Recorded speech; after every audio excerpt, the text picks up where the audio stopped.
92.3 The Fan Studios, fueled by True North Convenience Stores. There we go.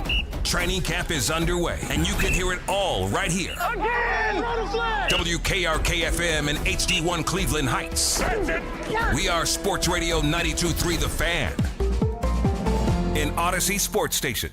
92.3 The Fan, 2020 Sports. This 2020 Sports brought to you by Genesee Brewing Company. When the sun is shining and your crew is ready to let loose, reach for Genesee Beer and Genesee Light. Always drink responsibly. Guardians were very busy on Monday prior to the deadline, making no less than 4 trades. The first one done involved getting outfielder Joe Adell from the Angels for a minor leaguer. Team president Chris Antonetti on what they're getting in Adell.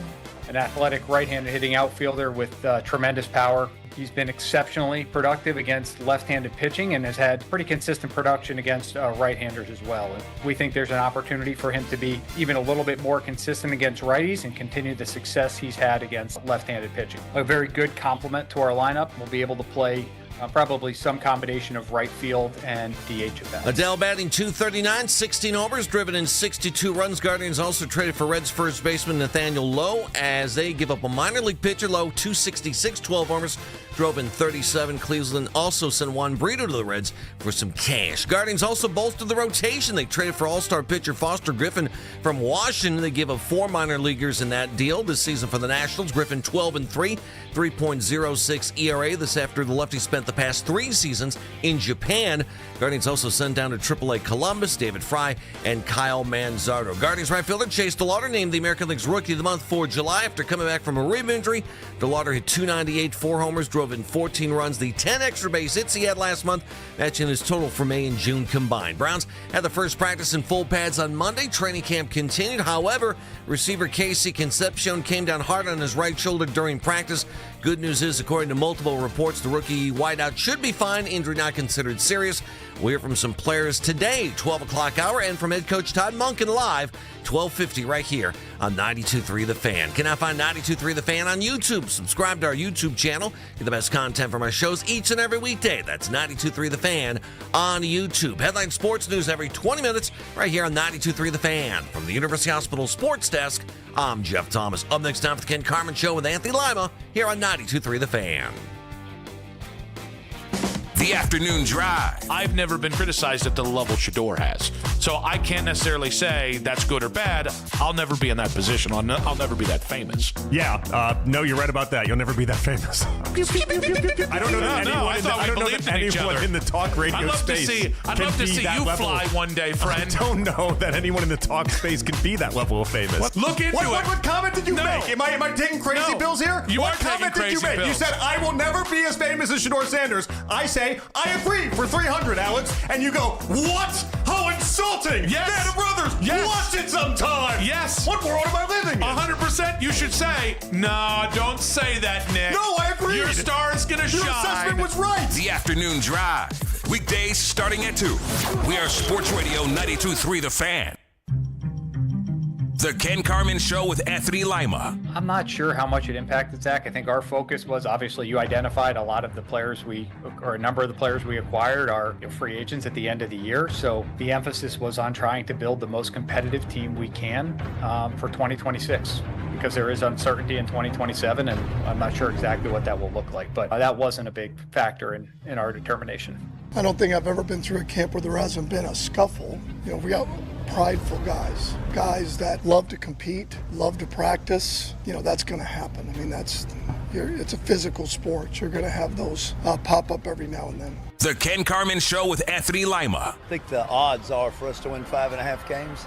I'll take the over. I want to know who's starting week 1. If it's Shador, I feel like the number is right at the level I would expect, because I think the schedule is going to help this year. I think the young talent and the line play could be better than people think on both sides, and so that's a recipe to be a little better than people think. As of today, yeah, I guess I'd go under 5 wins. Sounds about right. The Ken Carman Show with Anthony Lima. This is Cleveland's Sports Radio 92.3 The Fan. Guardians trades. Tone, let's hear you. I love when my favorite baseball team gets aggressive at the deadline, Kenny. I love it. Not used to it.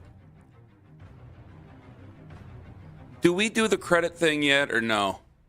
When it comes to the players, to the trades that they made? because I think these are good moves. Of course they're good moves. I'm just pointing out here, I think, any Guardians, Buster Olney is over the moon.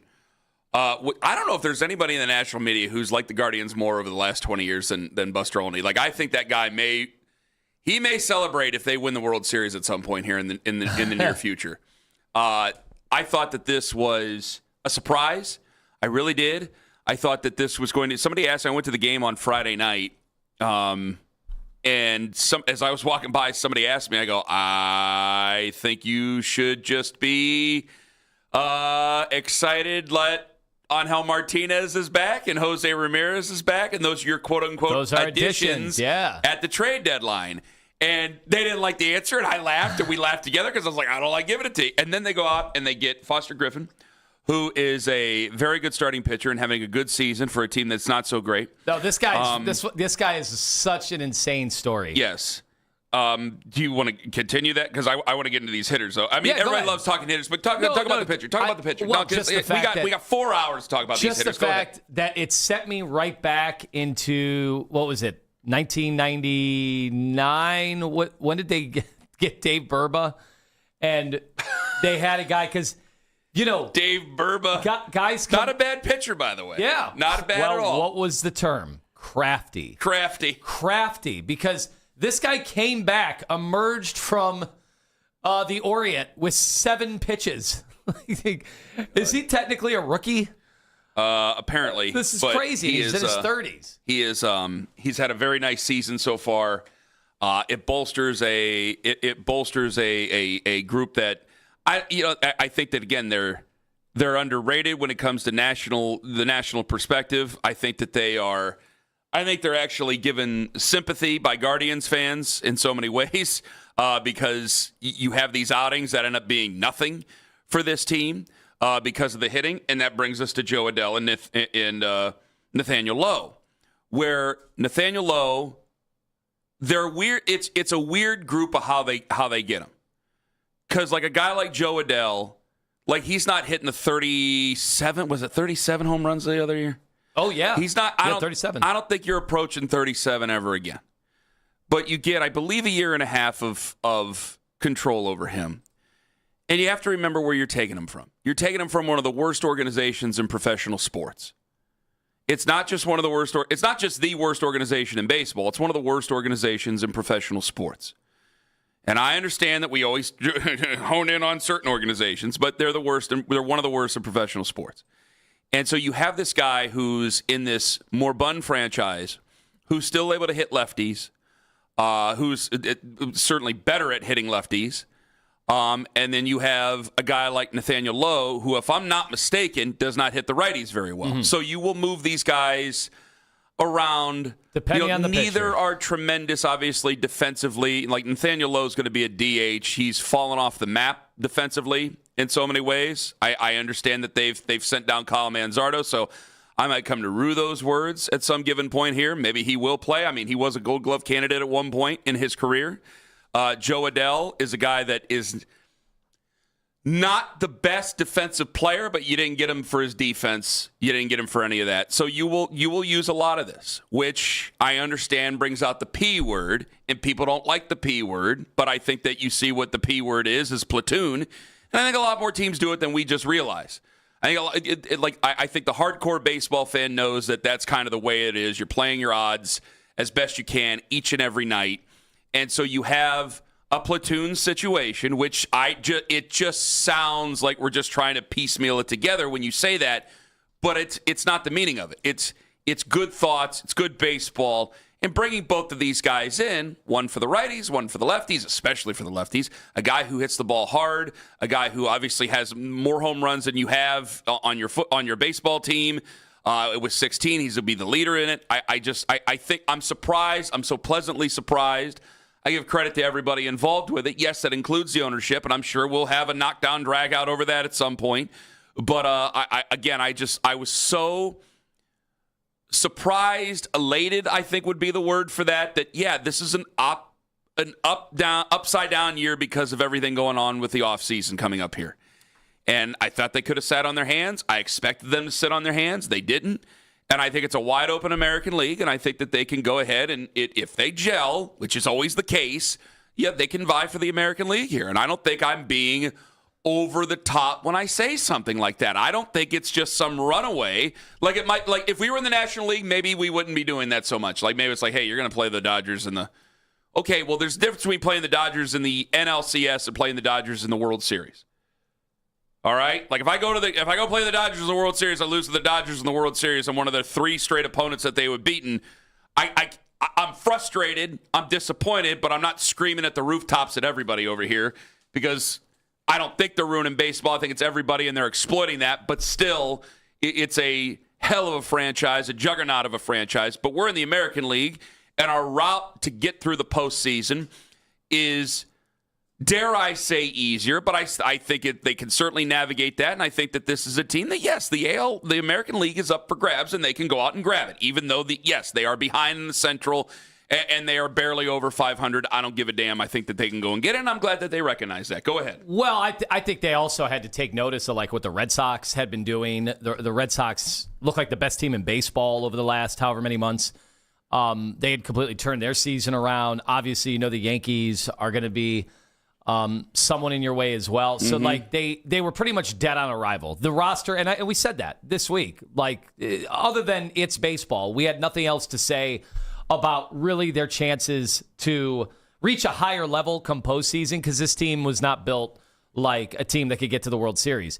They're probably, honestly, still not in that category, but they helped themselves along.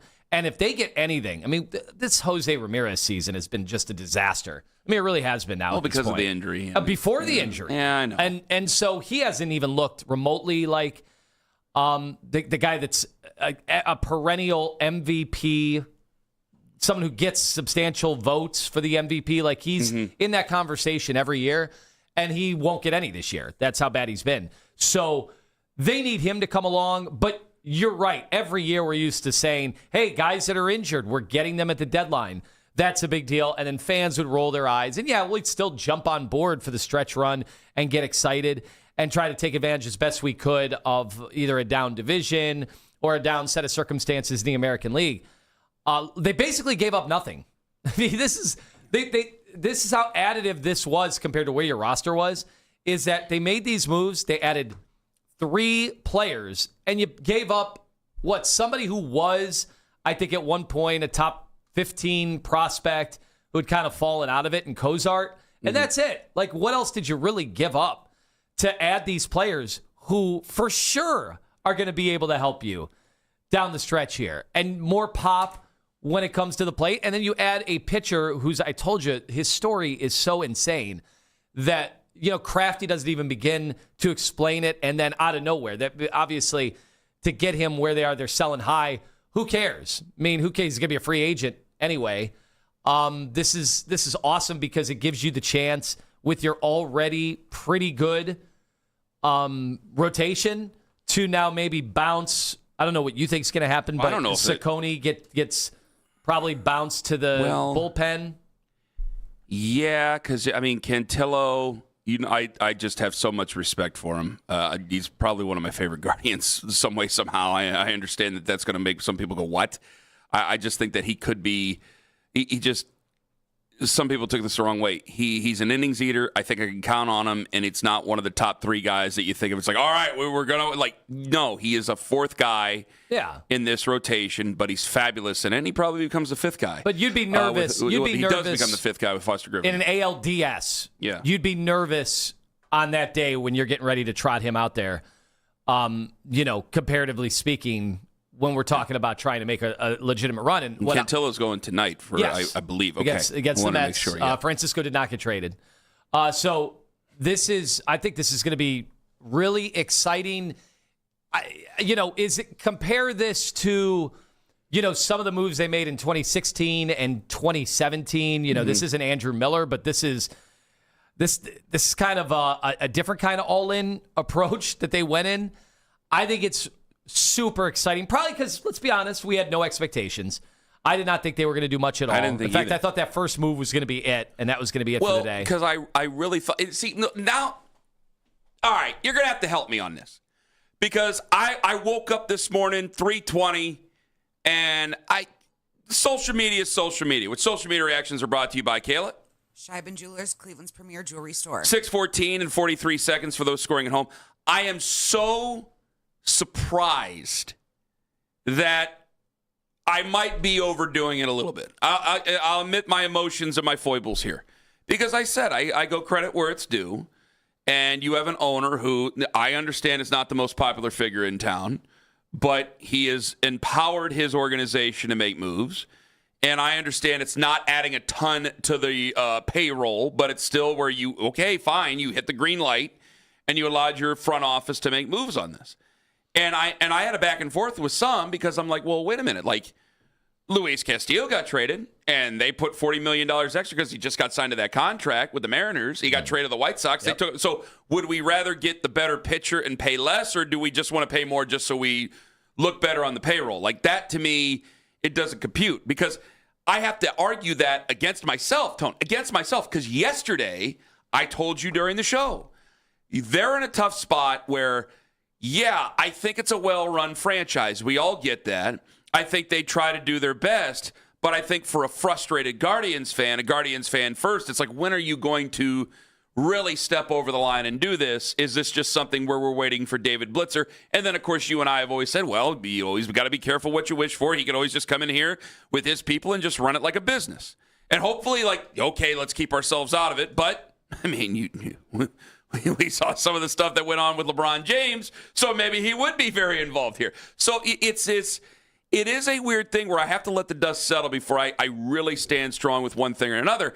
I just want to be as consistent as possible in an inconsistent situation. Because I got to tell you, I was taken aback that they made these moves. I was. I mean, trading Bo Naylor was trading Bo Naylor. That was something that needed to happen. That's a change of scenery. But I think with everything else, it's like, well, I mean, I'm just very, very, very surprised in what they did. And I'm happy. I don't want to say elated because they got to go out there and they got to play. And we're still 3 games down in the Central. I know we got the wild card right now, but 3 games down in the Central. Like, there's a lot of things that need to happen. But I'm just glad that they went out and tried to maximize their odds for those things happening. Yeah, and I do wonder if we got it all wrong just in the lead up. I'll be honest. It's not like we did a ton of primer for the Guardians trade deadline. Kind of gave up on it. I'll be honest. I did nothing to help get the town excited. I wanted to spend about more the trade deadline. I totally agree with you. I wanted to spend more time on whether or not it was cheap to bunt in the 6th inning to lead that off, and then Stephen Vogt going out there and raising hell as the rain was starting to come down on a rain delay. I thought that was a way bigger issue than because I just didn't think that they were going to do anything. We didn't either. Now maybe we discounted a couple things. Maybe this wasn't your typical trade deadline because of all the reasons we had talked about, which was the impending, looming, almost inevitable work stoppage that maybe changed a lot of the team's philosophies. I mean, look at what you gave up to get these 3 players who are better than what you had. Not a ton. Yeah. Not a ton. Yeah, so maybe we underestimated what that feeling was throughout Major League Baseball and all of this. 216-474-0092. Are you feeling? How much better are you feeling? Because I don't think anybody feels worse. How much better are you feeling about their chances? Can I say that they can compete for the American League right now, or am I being a little bit overzealous and too excited? I'm serious. 216-474-0092. Ken Carman, Anthony Lima. And if you think I like Kevin Stefanski, if Todd Monken continues to back me up, I'm going to love him. That's at 643 on The Fan. Sleep Number's new collections are designed to adapt to the changing nature of your life and your sleep needs. Whether it's the personalized comfort of the new Comfort Mode mattress,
Powered by Wise Hard Right.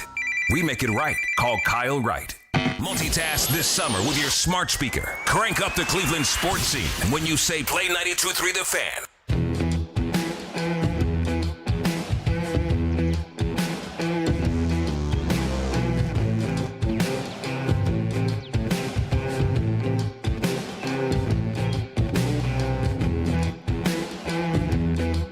$7:20 this morning. Matt Derry, one half of the Derry Brothers Guardians cast, he's going to join us on the show. I am surprised. I am a little sad. I'm a Manzardo guy. I don't want to give up on him just yet. Had hopes for him, but that's a tough conversation to have. We'll see what he does, if they can call him back in September. If that happens, David Fry. You asked me about him yesterday. In just the fall, I think it's what we all worried about is that, for David Fry, after he was playing so well and then he has the terrible injury and it takes him so long to come back and you're thinking, I just don't know if we're going to get the same type of player coming back. And now that you got catchers, really that's a roster spot that could have been filled and now you filled it. You understand what I'm saying there, Tone? So there's a role there, but not anymore. And these are tough conversations because David Fry is one of the all-time good guys in a Guardians uniform, which, God's saying they've had a lot of good guys play for that baseball team over the last how many years now. But David Fry is an all-time good guy. And I don't know much about Kyle Manzardo. Seems like a nice enough fellow. But other than that, I just had hope for him. And I hope that they're still able to get something going with him at some point. Maybe some time down in the minors just to get things going again will do him some good. But I think for a lot of fans, I am trying to be measured here because, yes, these are moves, and they're moves that were prudent, but because I didn't expect them, am I going to make too big a deal about Joe Adell and Nathaniel Lowe? Is that the reason? Because I did. I gave credit to the front office, and I gave credit to the owner, and when you give credit to Paul Dolan, when you give credit to 2 out of the 3 owners at all here in our city, you're going to expect some blowback, and I woke up to some blowback this morning on something like that. And I've called you Anthony Dolan before, and I just said, hey, they gave the green light. He gave them the green light to go and make prudent moves. And these are good moves. These are good players. Again, I'd much rather get Foster Griffin, who's having a better season, than be on the hook for $40 million on Luis Castillo, who was traded in our division. So, yeah, I'll give them credit for it. But am I doing too much because I didn't expect him to do anything? Well, that's part of it. I seriously, we all have to have some therapy because I went from I don't know how this season's going to end to going, well, the American League's up for grabs and we can go out and claim it now. It is pretty wild, is it not? That does seem to be a little irrational. Right, Tone? Am I wrong? I know you're reading some stuff over there. These moves don't, they're not putting us in the driver's seat or anything like that. I think we're 8th best odds to come out of the American League right now. So, we're not jumping for joy. It just was, like you said, a pleasant surprise to start the show. It was a pleasant surprise. I find myself wanting to jump for joy. I'm not going that far, obviously, because it's. I told Ken on the phone yesterday. I go, you're gonna admit this? Don't admit it. Who am I supposed to? Who are these guys that we got? But who are the guys we gave up? So that's part of it. We literally didn't give up anything. Well, somebody did text me. I was like, Joe Adell makes some really big highlight plays. We had 3 in one game. Immediately, they're like, yeah, Ken, because he takes bad routes. So I was like, right. What? He's not a good defender. He's like, I know you don't watch the Angels, and you have no reason to watch the Angels whatsoever. He's not good defensively, so he hits because he's such an. It's an adventure. The person, he is such an athlete that he makes up for it because of his athleticism that he can go out and get the ball. It's just. He causes himself to have more highlights than he really should, which I'm like, I love that. That's okay. a real breakdown. That is a hell of a breakdown, if you ask me. So I'm glad I asked somebody who would know because they pay more attention to the Angels than I would. But I see him come in at 16 home runs. He hits the ball hard, and he hits lefties. I think he is better on the road there than it is the Angels, but some of that's cramming here. But we're a much better organization here than the Los Angeles Angels. You have some time with them. Can you get something better out of them? I think you can. I mean, it's a horrific franchise over there. we're in a much better position here to help him, to cultivate him, and to bring him back to, again, I don't think he's hitting 37 home runs again, but you're going to get much better help, development, et cetera, on a 27-year-old player with the Cleveland Guardians than you ever would with the Los Angeles Angels of Anaheim. 216-474-0092. Jim in Medina, you're first up on the Fan. Hello, Jim. Hey, you guys. I thought I'd have an intelligent conversation with you. All right, go ahead. Hey, I think it's good. They were good moves, That's getting a power bat and a left-handed pitcher. I don't see how anyone could complain about that. Did our odds change, though, in the American League? Well, a little. Okay. I don't know. Does Paul Dolan deserve any credit whatsoever? Yeah. Why? Sure. Help me with my point, because I got a lot of pushback on it, and I can actually understand some of the pushback, even though I had a back and forth with some. Well, I think he's a pretty fair owner, even though he doesn't spend a lot of money. I'm not sure. I didn't hear your point. I'm sorry, I wasn't listening. All right, Jim. Well, thank you very much for the call. So that's one excited guy. Yeah, I guess I wasn't thinking about ownership in this case. I was just thinking about a GM, an organization that knows what could be coming around the corner, will likely be coming around the corner, and also still doesn't see juggernauts in the American League. Like, there are teams, like I said, the Boston Red Sox have been on another level, but once we get into the postseason, like it felt like we were going into a fight that we were not ready for, that we did not have the ammo for. I think to a hardcore baseball fan, again, it's insulting. If I just continue to look at it, and again, as much as I have fought back here and there, I have to see it on their side so I can try to understand where they're coming from. I can't keep going into every offseason, or every postseason, I should say, going, well, it's baseball. That's not analysis. That's honestly, that's table games over at the casino. Like, that's what that is. That's not anything. That's just me playing roulette, whatever, and the roll of the dice. I have to increase my odds by any chance possible. Like, that's what people do. Yeah, and Kenny, that's what the Guardians are supposed to do. And so a team that's I would have brought ownership into the analysis had they have taken on a bunch of salary. I mean, that's not the case here.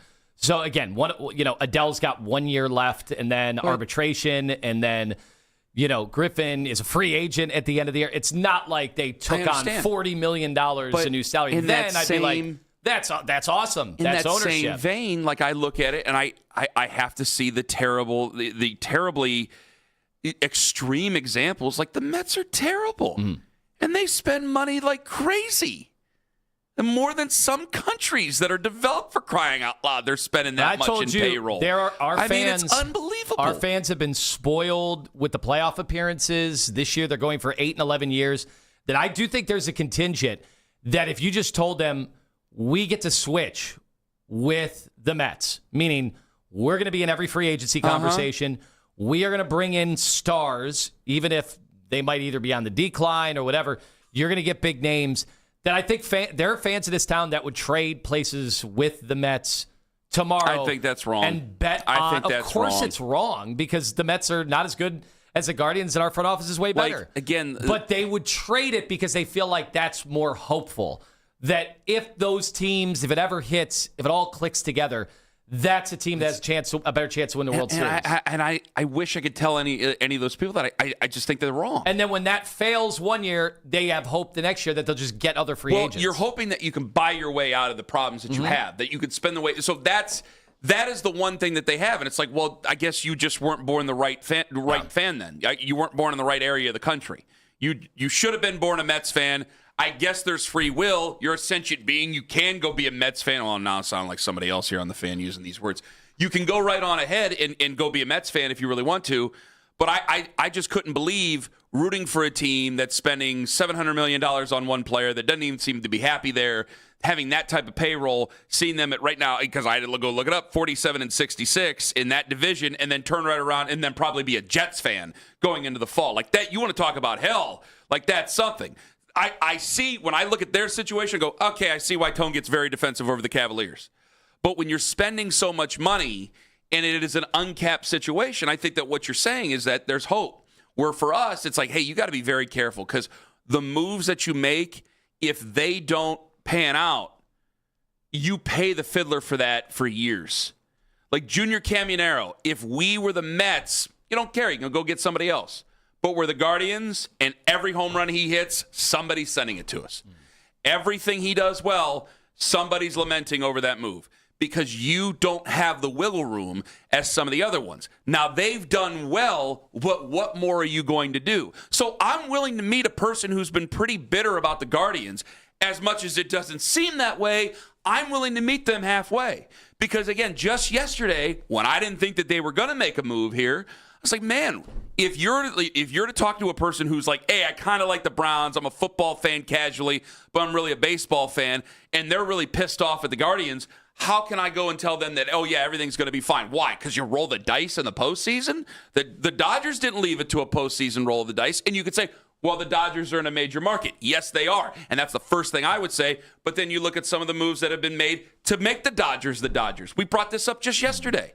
They took advantage of teams that were either stupid or didn't want to pay and didn't want to do those things. And again, you got a guy like Yamamoto who wanted to pitch for a team that when they were offered technically more money by the Philadelphia Phillies. So that's just good organizational stuff. I can't argue with them, but I can argue with the Guardians and say, what did you do to make yourself better? Had they done nothing yesterday by 6 o'clock, I think a lot of people would be justified in their frustration. This is an open door in the American League. You're seeing teams streak. You're seeing teams that were left for dead earlier. You mentioned the Red Sox. You're seeing them streak, and I think the Guardians are saying, why not us? If anybody can streak and have a good foundation, it should be us, considering everything that we've done over the last 20 years. 216-474-0092. All right, Matt Derry going to join us in 40 minutes. I want to talk about these moves with him. Derry Brothers Guardians cast. You know he's one of the best in the baseball that know this team. Also, Daniel Yafusi going to join us at 8 o'clock. That's 8 o'clock. Daniel Yafusi going to join us on the show because if you think I like Kevin Stefanski before, if Todd continues to back me up on this, I am going to love him. Ken Carman, Anthony Lima on the Fan. Extend Technologies in Broadview Heights. Yeah, we're on the Fan, but, you know, we go to Broadview Heights all the time. We go see what they have over at Extend Technologies because what they have is the very best. And I want you to have the very best for your home when it comes to just being able to watch sports, when it comes to being able to watch some of the great entertainment that's out there. I'm trying to think of something.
great quality and factory direct pricing with Choice Cabinet. Tell your contractor you want Choice Cabinet or visit the Warrensville Heights showroom today. Start your dream project at choicecabinet.com.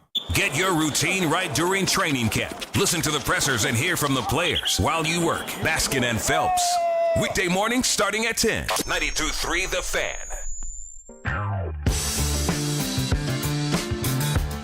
Give me one more Gardo's opinion before we switch to me maybe doing Champions Pose after yesterday. Bring back Chief Wahoo. 216-474-0092. The trade they need at the deadline. He asked for an opinion. That was the last thing I thought I'd hear out of your mouth this morning. That was amazing. Good God. I think some fans would have been okay if that was the only move they made.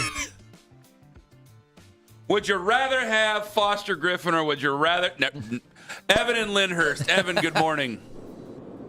Good morning, guys.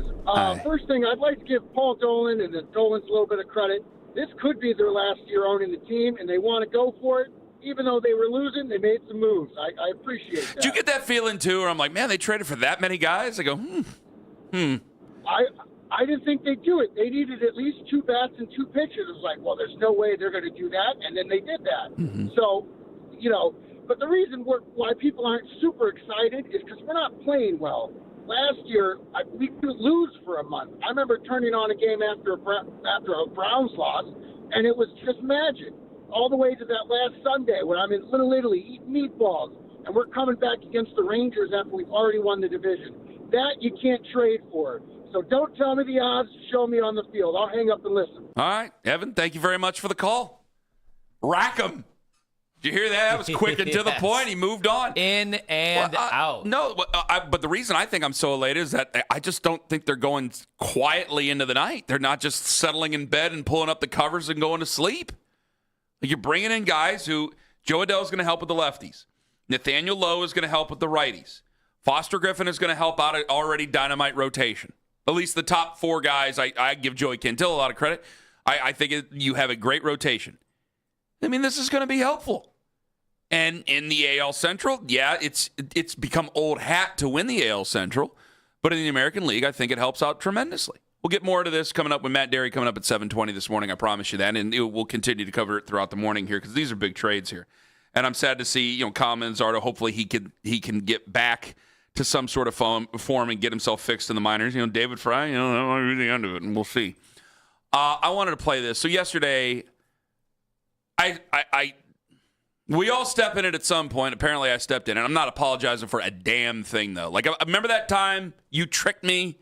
You didn't trick me. I said what I said, but you played on my emotions, and you got me to say that Ohio State football had a better season than Michigan basketball, even though Michigan basketball won the national championship.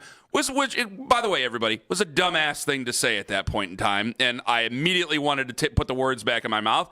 And I ate it from all levels. Brian Bush sent a very nice little gift scenario to me from the Michigan play-by-play guy. It was terrible. It was a terribly dumb thing to say. This ain't dumb. I ain't apologizing for a damn thing. And in fact, I'll double down because you know who seems to agree with me? Who's that, Kenny? The head coach of the Cleveland Browns, Todd Monken. At some point when you start in the spring or some point in the spring and the fall, you have to set some form of a depth chart in terms of reps. That's just the way it goes. And I said it the other day, everybody's competing, but you're not guaranteed the same amount of reps. So it's up to the player to take advantage and maximize those reps, which I feel like Dylan has done. So we see as we move forward, if that continues, we'll continue to up his reps. I mean, he's earned that. That's what every player should expect, right? If they play well, you have to up their reps, or what's the purpose of playing well? And Lima wanted me to see all the reactions yesterday before Todd Monken said what he said. I knew what you were doing by what you were doing yesterday because Lima was loving it because usually it's Anthony who's getting all the threats and all the nastiness. And yesterday it was finally Ken getting it. I go, whoa, hold on. Did I say that Dylan Gabriel should start right now? No. Did I say that you said open mind? Did I say that Deshaun Watson or Shedeur Sanders? Really, it was Shedeur fans. I don't know many Deshaun Watson fans. That Shedeur Sanders or Deshaun Watson, did I say that they sucked out loud? No. I said that based on what I've read, they had both struggled. Yesterday, I went, and I thought both of those quarterbacks, from what I saw, Dylan Gabriel, I thought he was fair. what I saw both Shedeur Sanders and Deshaun Watson, I thought Shedeur Sanders looked very comfortable in the offense that he was running, because Nathan, I guess, took it on the chin over last week because he said he needs to be better getting in and out of the huddle, and Nathan caught a bunch of hell from Shedeur's fans. And so Nathan had to deal with it. And so I guess I had to deal with it yesterday. It's a very touchy group right now. We're into training camp, and they want their favorite player to play. They're emotionally invested. My issue is that he's the quarterback that I want to play. He's my favorite Browns quarterback as of right now. I want him to start, but nobody wants to hear that, and that's fine. What I'm pointing out, though, is just simple common sense and simple truth to regular Browns fans who were here before, and hopefully it's a long time after because I want him to be successful, but before and after Shedeur Sanders, where it's like, hey, you have an open competition, quote unquote, which it is about as open as I've ever seen a Browns quarterback competition. We were told between two guys. Yes, and we were told between two guys. But if neither one of those guys want to step up and take that job, which was the conversation we had yesterday, then yeah, if Dylan Gabriel continues to maximize his reps, I'm in no position to be choosy looking at the Cleveland Browns here, where I have what I think is a good young football team surrounding the most important position on the field. The offensive line struggled yesterday, but a good young football team with some good young players that probably need another draft or two to help them out, surrounded by the worst position group in football, arguably, which has been said we're at least bottom five. You can't sit there and deny that. That's what people think of it. Okay, fine. How do I make this thing better? Well, Shedeur, I would love for him to take the reins and take the job. But if he can't, or Deshaun Watson can't, then yeah, I got to be open-minded now, don't I? I love what the coach said. Forget about anything else, and who knows what he's really believing. Todd? We're going to go after Todd? I love that he used the term earned, because yes, I don't hear that a lot from the fans that are dug in. I don't hear it. Well, all I see is, oh my God, Deshaun Watson, look at how bad these throws are. That means Shedeur's been unbelievable. And it's like, I'm not really hearing that, nor did I expect it. He's in his second year. Really, he started 7 games. He's still really in his first year. Yeah. I threw out a lot of last year. I just said it didn't look good. I don't think you can't lie. There were times when he made some plays. So I'm like, all right, there's a little bit of potential there. Let's see. But I don't hear earned. And I don't even think Shedeur's fans really care if he earns it. They just want it. They just want it to be mandated. But I can only go by they don't even want a competition. I can only go by who I really talk to. We had a caller call in yesterday, the afternoon show, and say they've been watching Shedeur since he was in Pee Wee football. And I'm like, all right, I get it. Like, if the guy, I don't really know if he was being honest about Pee Wee football, but if you did, then you're that dug in. Just admit, like, you're incapable. Is that a family member? You're incapable, probably. I mean, they have spies all over the place. Well, I'm just saying, because if you're willing to say that you watch somebody football unless they're a family member. Since they're a Pee Wee dudes. If you've been watching them since you're a Pee Wee football player, then my guess is you're incapable of having an unbiased view on it, and you don't care if it's a competition or anything. You just care about one thing. It's not whether he's wearing a Cleveland Browns uniform. It's that he's a starting quarterback in the league this year for somebody. I want him to sharpen that iron. I want him to earn the job. And I saw, some of the people that were really heavy duty in, breaking down every single play. They're like, yeah, the quarterbacks, both with an S, Kenny, have had trouble getting the plays in, and Monken was irate at times yesterday. Yeah. Okay. Some of that's expected. Are you talking about yesterday? Yeah. I thought there was miscommunication. Because I messed this up because I was a little bit far away from it. There was some neutral zone and there were some flags thrown, and I didn't realize that was... there were neutral zone infractions, but it was based on some offensive problems that they were having. And Todd Monken was very upset about that. Yes. But and I thought... some of that's normal. Some of that is normal. You've got 5 new offensive linemen. So I'm not burying any of the guys either. No. Obviously, it didn't look good with the interceptions from Deshaun Watson. And then I don't know what's going on with Shedeur looks like he's throwing some wobblers on some deep balls. Look, none of it matters today. It doesn't matter how they perform today. Let's see what happens when we actually get out in preseason games or whatever. And I love that our receivers look like they can actually go in the air and catch underthrown balls, like go up and moss balls. Great. That finally seems like we got some receivers that can do that, because we didn't have that before. I did think that both, personally, from what I saw, and I got there at about 2 o'clock, so I know they started about 1:30, but you had about 20 minutes of Indy there. I thought that both looked really solid to me in yesterday's. I thought both had a pretty good day, to be honest with you. What about Dylan? Dylan Gabriel, I thought, looked fine. I didn't have any problem with Dylan Gabriel. Tried to pay a little bit of attention to Taylor Green and some of the reps that he got, but it was really those three. But the only thing that I'm saying is, no, are you the leader of the Dylan Gabriel fan club? Guys, I can only lead one cult. I can't lead two cults. Right. All right. No, you can say cult leader, whatever. I've never seen a person lead two different cults at the same time. Simultaneous culting. That is some sorcery. But if you're not going to grab it, and if you're not grabbing it right now, then I need to be open-minded to somebody else. Are we going to attack Todd Monken for having that opinion? Well, and the head coach of the football team? Think about what Todd's saying. Todd's saying that Dylan Gabriel's earning more reps, which, okay, like to hear somebody earning something. But then what does that also mean? That means they're taking away from others. They don't have a lot of time for this because once we get into this preseason we got preseason game in 11 days, right? And the Buffalo joint practice, then we got to know who the quarterback is. Mm-hmm. So just be cognizant of that. As much as it's great that Dylan Gabriel is earning something, even if it is against third and fourth teamers or whatever, well, that also means that it's going to come at the expense of the other guys. And how muddy do they want to make this quarterback situation? I was just very happy to hear Todd Monken say that. Just because I'm we have some common sense. We have an open mind. He's a guy on the roster. He could very well be traded by the end of August. But he is a guy in an open competition that is trying to make something of himself. Fine. Be open to it. That's what I want. And I think that any reasonable Browns fan, they just want exactly what you just said. Earning it. They want whoever gets it to earn it, not have it handed to them. It would make me feel better as a Shador fan. It would make me feel better if he earns it instead of just, we don't want to make the fans upset. So we're going to go ahead and start him. That damn well that's going to give you a sinking feeling on the inside. You might not say it, but damn well you'll feel it. 7:20, Matt Derry Brothers Guardians cast coming up on the Fan.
Fan. Get all the latest Browns content filtered right to your phone during training camp by following the Browns playlist and 92.3 The Fan on the Odyssey app. Headline sports news every 20 minutes right here on 92.3 The Fan. From the University Hospital Sports Desk, I'm Jeff Thomas.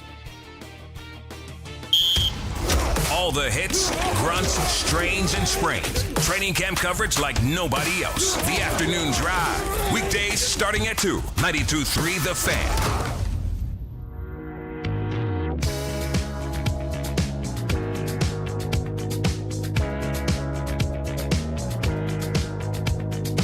Matt Derry.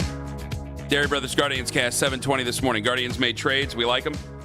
Tone likes them. I like them. Seems that the American people like them. Oh, yeah.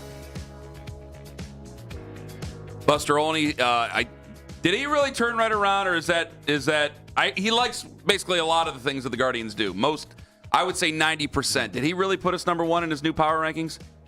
It seems to be a little bit strong.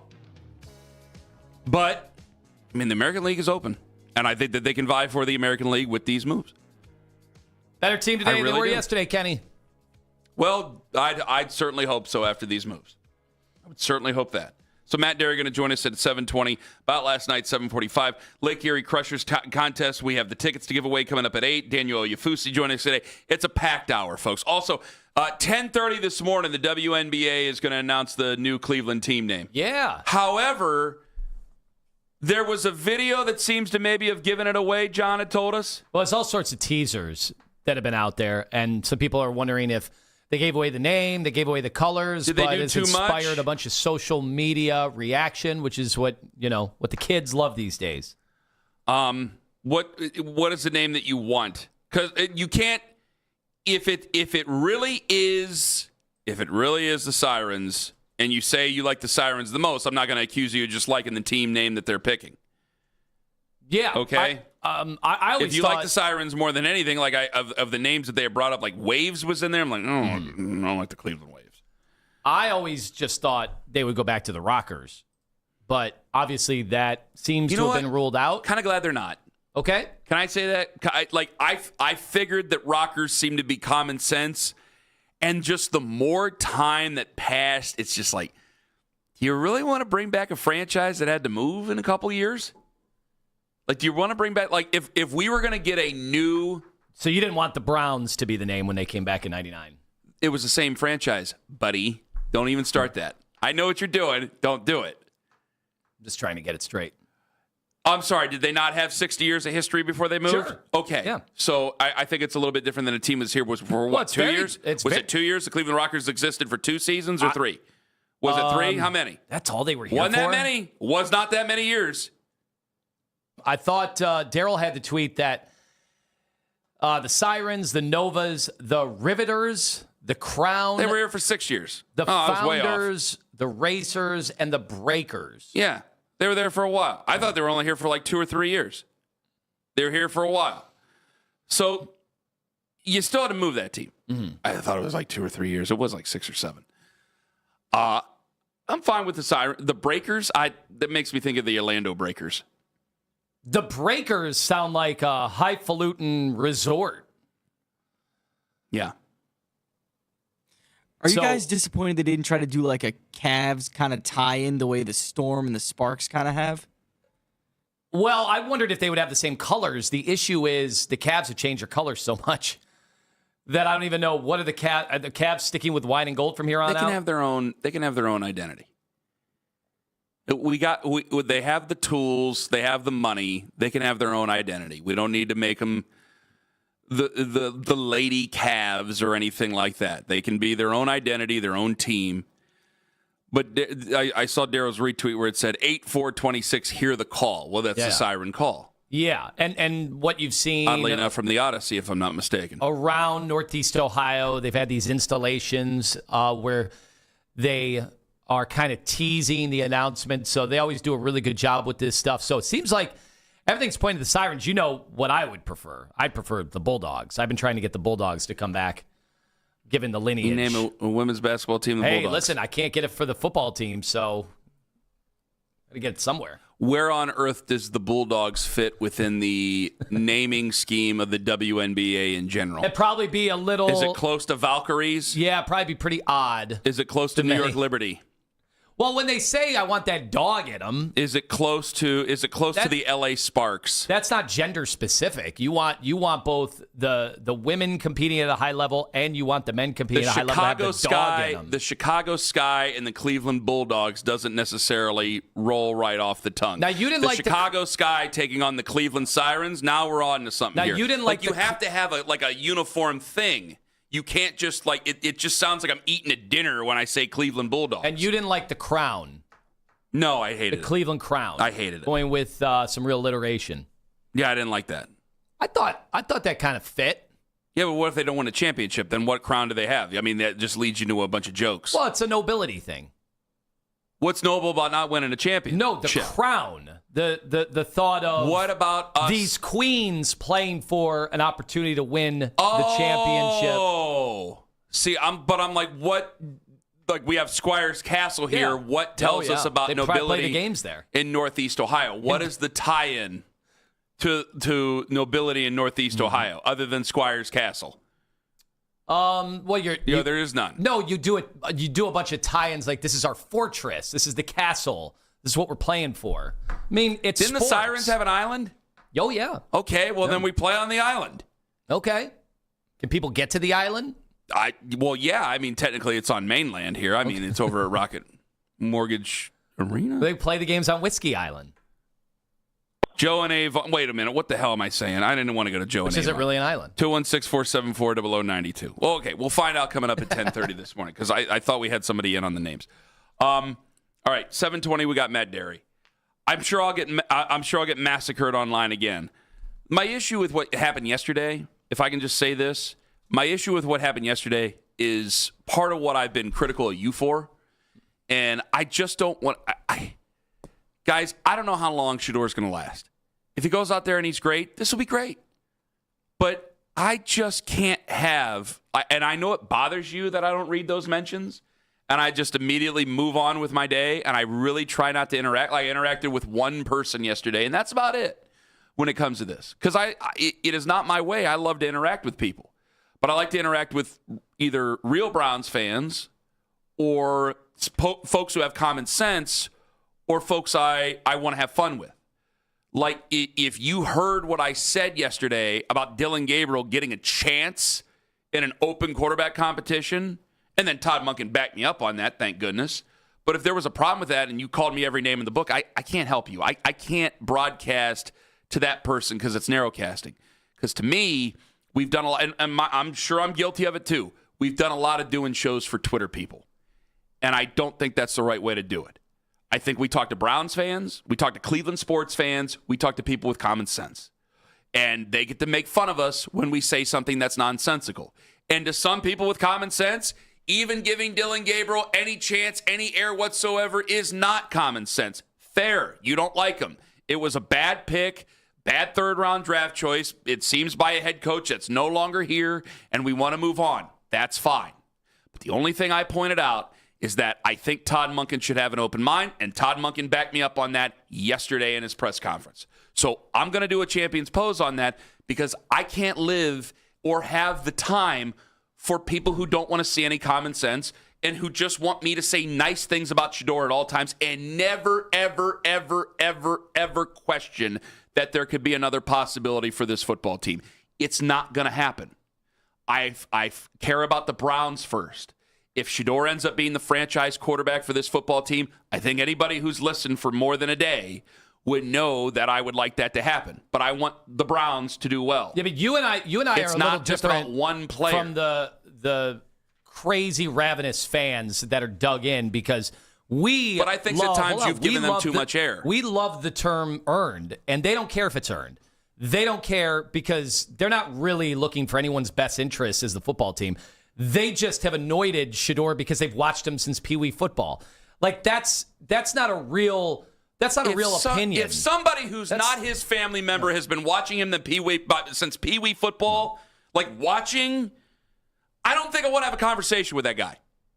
I think you might be a little bit too much of a Shedeur fan. Well, I think you need to go watch some other sports and some other things. And look, the reality was last year, and part of this wasn't his fault because he wasn't really given an opportunity because he was fourth on the depth chart. Unless he was his youth coach. That's how the draft works. If you get drafted at a position behind another guy, that's just how it works. I don't know what to tell people. It's not, life isn't fair sometimes. But he was lower on the pecking order, and they traded Kenny Pickett, so he moved up a spot. I understand that. Then, obviously, Joe Flacco gets traded, moves up a spot. Then there's a concussion with Gabriel. He moves up a spot. He didn't really earn it last year. He just got it. And it was to his detriment because he got thrown into a horrible situation. So I'm not even ripping on him. I'm just saying he didn't earn the job. He didn't earn the 7 starts last year. Maybe you could say by the end of the year, he had earned the right to kind of... Well, they could have passed up on him. Now, I know that probably would have been a bit of a PR nightmare considering what they already had in their room and that there was no Deshaun Watson to go to. Well, look at the reaction when they took him off the field for a 2-point conversion. The only thing... people lost their freaking mind. I understand that. And because that was a bad football team that I think a lot of people just did not like Dylan Gabriel because it represented a coach that they did not have any hope for or any patience for anymore whatsoever. And so, from a general Browns fan's perspective, it does remind you of Kevin. The same way Deshaun Watson reminds you of a wasted era of football. Shedeur doesn't do that. But I cannot just fixate myself on talking to people who only want me to say nice things about Shedeur at all times and turn everything into a Shedeur conversation. The afternoon show? I can't do that. I didn't say that. That was you. I can't do that. I'm not going to do a show for nut jobs on the internet. It's not going to happen. I talked to Browns fans, and there have been plenty of people who have been Shedeur fans who have started listening to the show, who've called up, and we've had great conversations with and fun with. And that's fine. But if I'm going to sit there and give my day any sort of a problem, it ain't going to happen. I was just very happy that Todd Monken, for the sense of all this, had some common sense. Was like, if he continues to do well, he's going to get more reps. And if he gets more reps and continues to do well with those reps, well, then we know what could possibly be the possibility after that. And this is still a guy that I think will probably be traded by the end of the month, going into next month. Of all three guys, Of all three guys, yes. Of all three guys, I think Dylan Gabriel is the guy who possibly gets traded. I don't know what you trade him for. I'm thinking probably late rounds, obviously late round, something like that. I don't have any reason to trade the other two. Well, you would have reasons, but I don't think you're trading Deshaun Watson because of the contract. Nobody's trading for Deshaun Watson. And I'd like to see Shedeur Sanders. Sue me, all right? I'd like to see Shedeur Sanders. But I'm also trying to look for some level of common sense. And it is only sensical that if you're running a camp and if you believe that the other two, which I thought, again, I was there yesterday, I thought the first two guys did a good, solid job. Dylan Gabriel is just fine. How are they? But the two guys that are supposed to be competing for this, I thought were very solid yesterday. Don't tell the people. Be the eyes and the ears for everybody. How were they when it came to getting the plays in, doing all that stuff? I thought they were much better today. And yesterday, getting the ball out of their hands. I thought they were both much better yesterday. Some of the clips I saw, they were still holding on to the ball way too long. I think that some of that is going to be because your defense is always going to be higher than your offense, better than your offense, because we're usually firing offensive coaches and bringing in new offensive coaches. I think some of that is explainable, but I don't want to turn that into an excuse. But I thought that Shedeur Sanders was much cleaner getting in and out of the huddle. I thought he was much more comfortable in the pocket. I thought that he delivered some very fine footballs. I know that there was some argument about the KC Conception ball. All right, he's probably wide said open. That was a quote dime. Said he was looking good. No, the really good pass was to Gage Larvidan at the end. That was an effing dime. But the other ones, I know we got to go. They were fine passes. I wasn't going to beat them up too much. I know we got to go. We've become a little too liberal, and this is not just in Cleveland; it's everywhere with the term dime. We are throwing it out there. Well, the pass to Gage Larvidan was a dime. Sure. Okay. There were a bunch of others I've seen in camp so far that are considered dimes, and I'm like, man, we have relaxed the standards. There's been like great inflation at the Ivy League schools. We've relaxed the standards a little bit. When guys, especially when they're not wearing pads and we're calling things dimes, like very different from an actual NFL football game where the guys are coming after the quarterback to kill them and they are under duress and they throw the ball and it is put in a perfect spot. All I can do. We are just calling anything within 6 feet of a receiver when there's no pass rush or you can't tackle a guy to the ground. We're calling a lot of things dimes Well, I'll tell right you now. this. The pass that I called a dime happened 40 feet below my feet when I was standing there. It was to Gage Larvidan. It was well covered. Gage made a great catch. Shedeur made a great throw. A dime's a dime's a dime. That was a dime. One. Fine. We're calling 30 passes dimes right now in training camp. Well, because we want And when I hear people doing that, it causes me to lose a little bit of credibility for them. Just want to have an open mind. I don't call many things dimes. Though. Yeah, good, because you're around football. Oh, great. Here comes the texts. Oh, boy. Here we go. Coming up at 7:20, Matt Derry going to join us on the show. The Guardians have made moves. It's a new day in Cleveland. It's a new hope for your Guardians to seize not just the Central, but the American League. Does Matt agree with me? He's coming up in 5 on the Fan.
fun, more options, more rewards. Northville Park Casino has more variety than ever before. Discover hundreds of new VLTs like Huff and Lotsa Dragon Spin Saga, Bomberman, and more. Northville Park Casino, the place that gives you more. Must be 21. Gambling problem? Call 1-800-589-9966. The best Guardians coverage is right here on Cleveland's Sports Radio, 92.3 The Fan.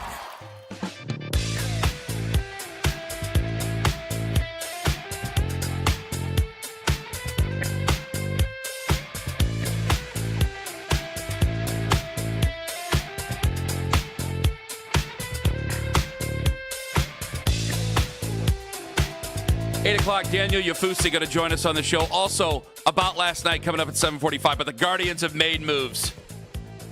And maybe I'm being a little overzealous. As you know, I'm an excitable boy. Matt Derry joins us right now to either calm me down or get me even more worked up and excited. Matt Derry joins us on the Wise Heart Right, We Make It Right, call Kyle Wright hotline. He's from the Derry Brothers Guardians cast. Hello. Yeah, Kenny, let's go, baby. I love the excitement in your voice, my brother. Matt, it is. So I didn't think they were going to do anything, and then they just I did. I was at the Guardians game on Friday, and they come right around, and I had a fan go like, "Hey, you think they're going to make any moves?" I go, "I think you're just going to have to enjoy getting Jose back and Angel Martinez back." And oh my God, I wish I could talk to that guy right now and go, "Oh, this is incredible." Joe Adell, now, it's weird because I brought up to Lima, like, I said, I've done his highlights. I've had, like, 2 of his defensive highlights on Fox 8. Like, as, like, kickers and things like that. Like, you wouldn't believe this catch. And somebody texted me yesterday because I was like, he's good defensively. He's like, oh, no, he's not. He takes terrible routes, but he's such a good athlete. That's why he has to make circus catches. And I went, oh, okay, but he's great against lefties. He hits for power, maybe not 37 home runs, but this is going to be a guy that helps in this lineup dramatically. Can I use that word? Yeah, I mean, you look at the power numbers for now his teammates in Cleveland, he would be the team leader in home runs with 16. So when you add a guy that would be your home run leader, yes, that's an absolute upgrade. And sure, you're right. He's never panned out the way that everybody thought he was. He was 21 years old when they brought him up, and they went, this is the guy they're going to put next to Mike Trout for the next 10 to 15 years.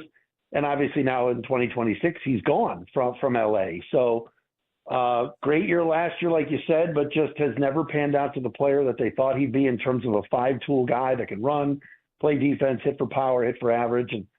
But in this lineup, a right-handed bat that mashes lefties, good in the clubhouse, you have to add a piece like that. And that's an addition. And to give up a double-A catcher for him so it doesn't hurt your current, group right now, that was a no-brainer. I was with you in thinking, all right, the Milwaukee trade, the Joe Adell deal, they're probably done, although I'd love to see them add, another maybe switch-hitting infielder, a Willie Castro from the Rockies or somebody like that, or even a Tyrone Taylor, more of an outfielder, another right-handed bat from the Mets who went to the Cubs. But to go out and get Foster Griffin, an all-star starter, to upgrade your staff, sorry, he's an upgrade over Slade Ciccone, and then to get Nathaniel Lowe, who just tears us apart when he plays and has hit in progressive field very well, going back to his Texas days.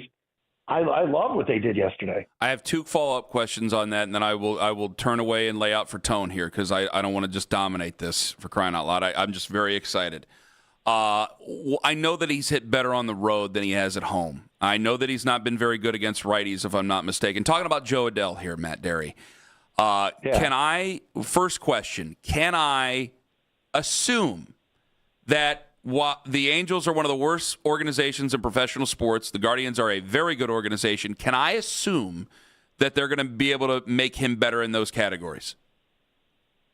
I mean, that's the hope because, again, it's untapped. It's potential. It's talent that has been there that just has not been there consistently. And you're right. The Angels are a bleep show, and they've been a circus for years. And guys have left Anaheim and done well, especially pitchers. That's where they're really bad, is on the pitching side. Mm-hmm.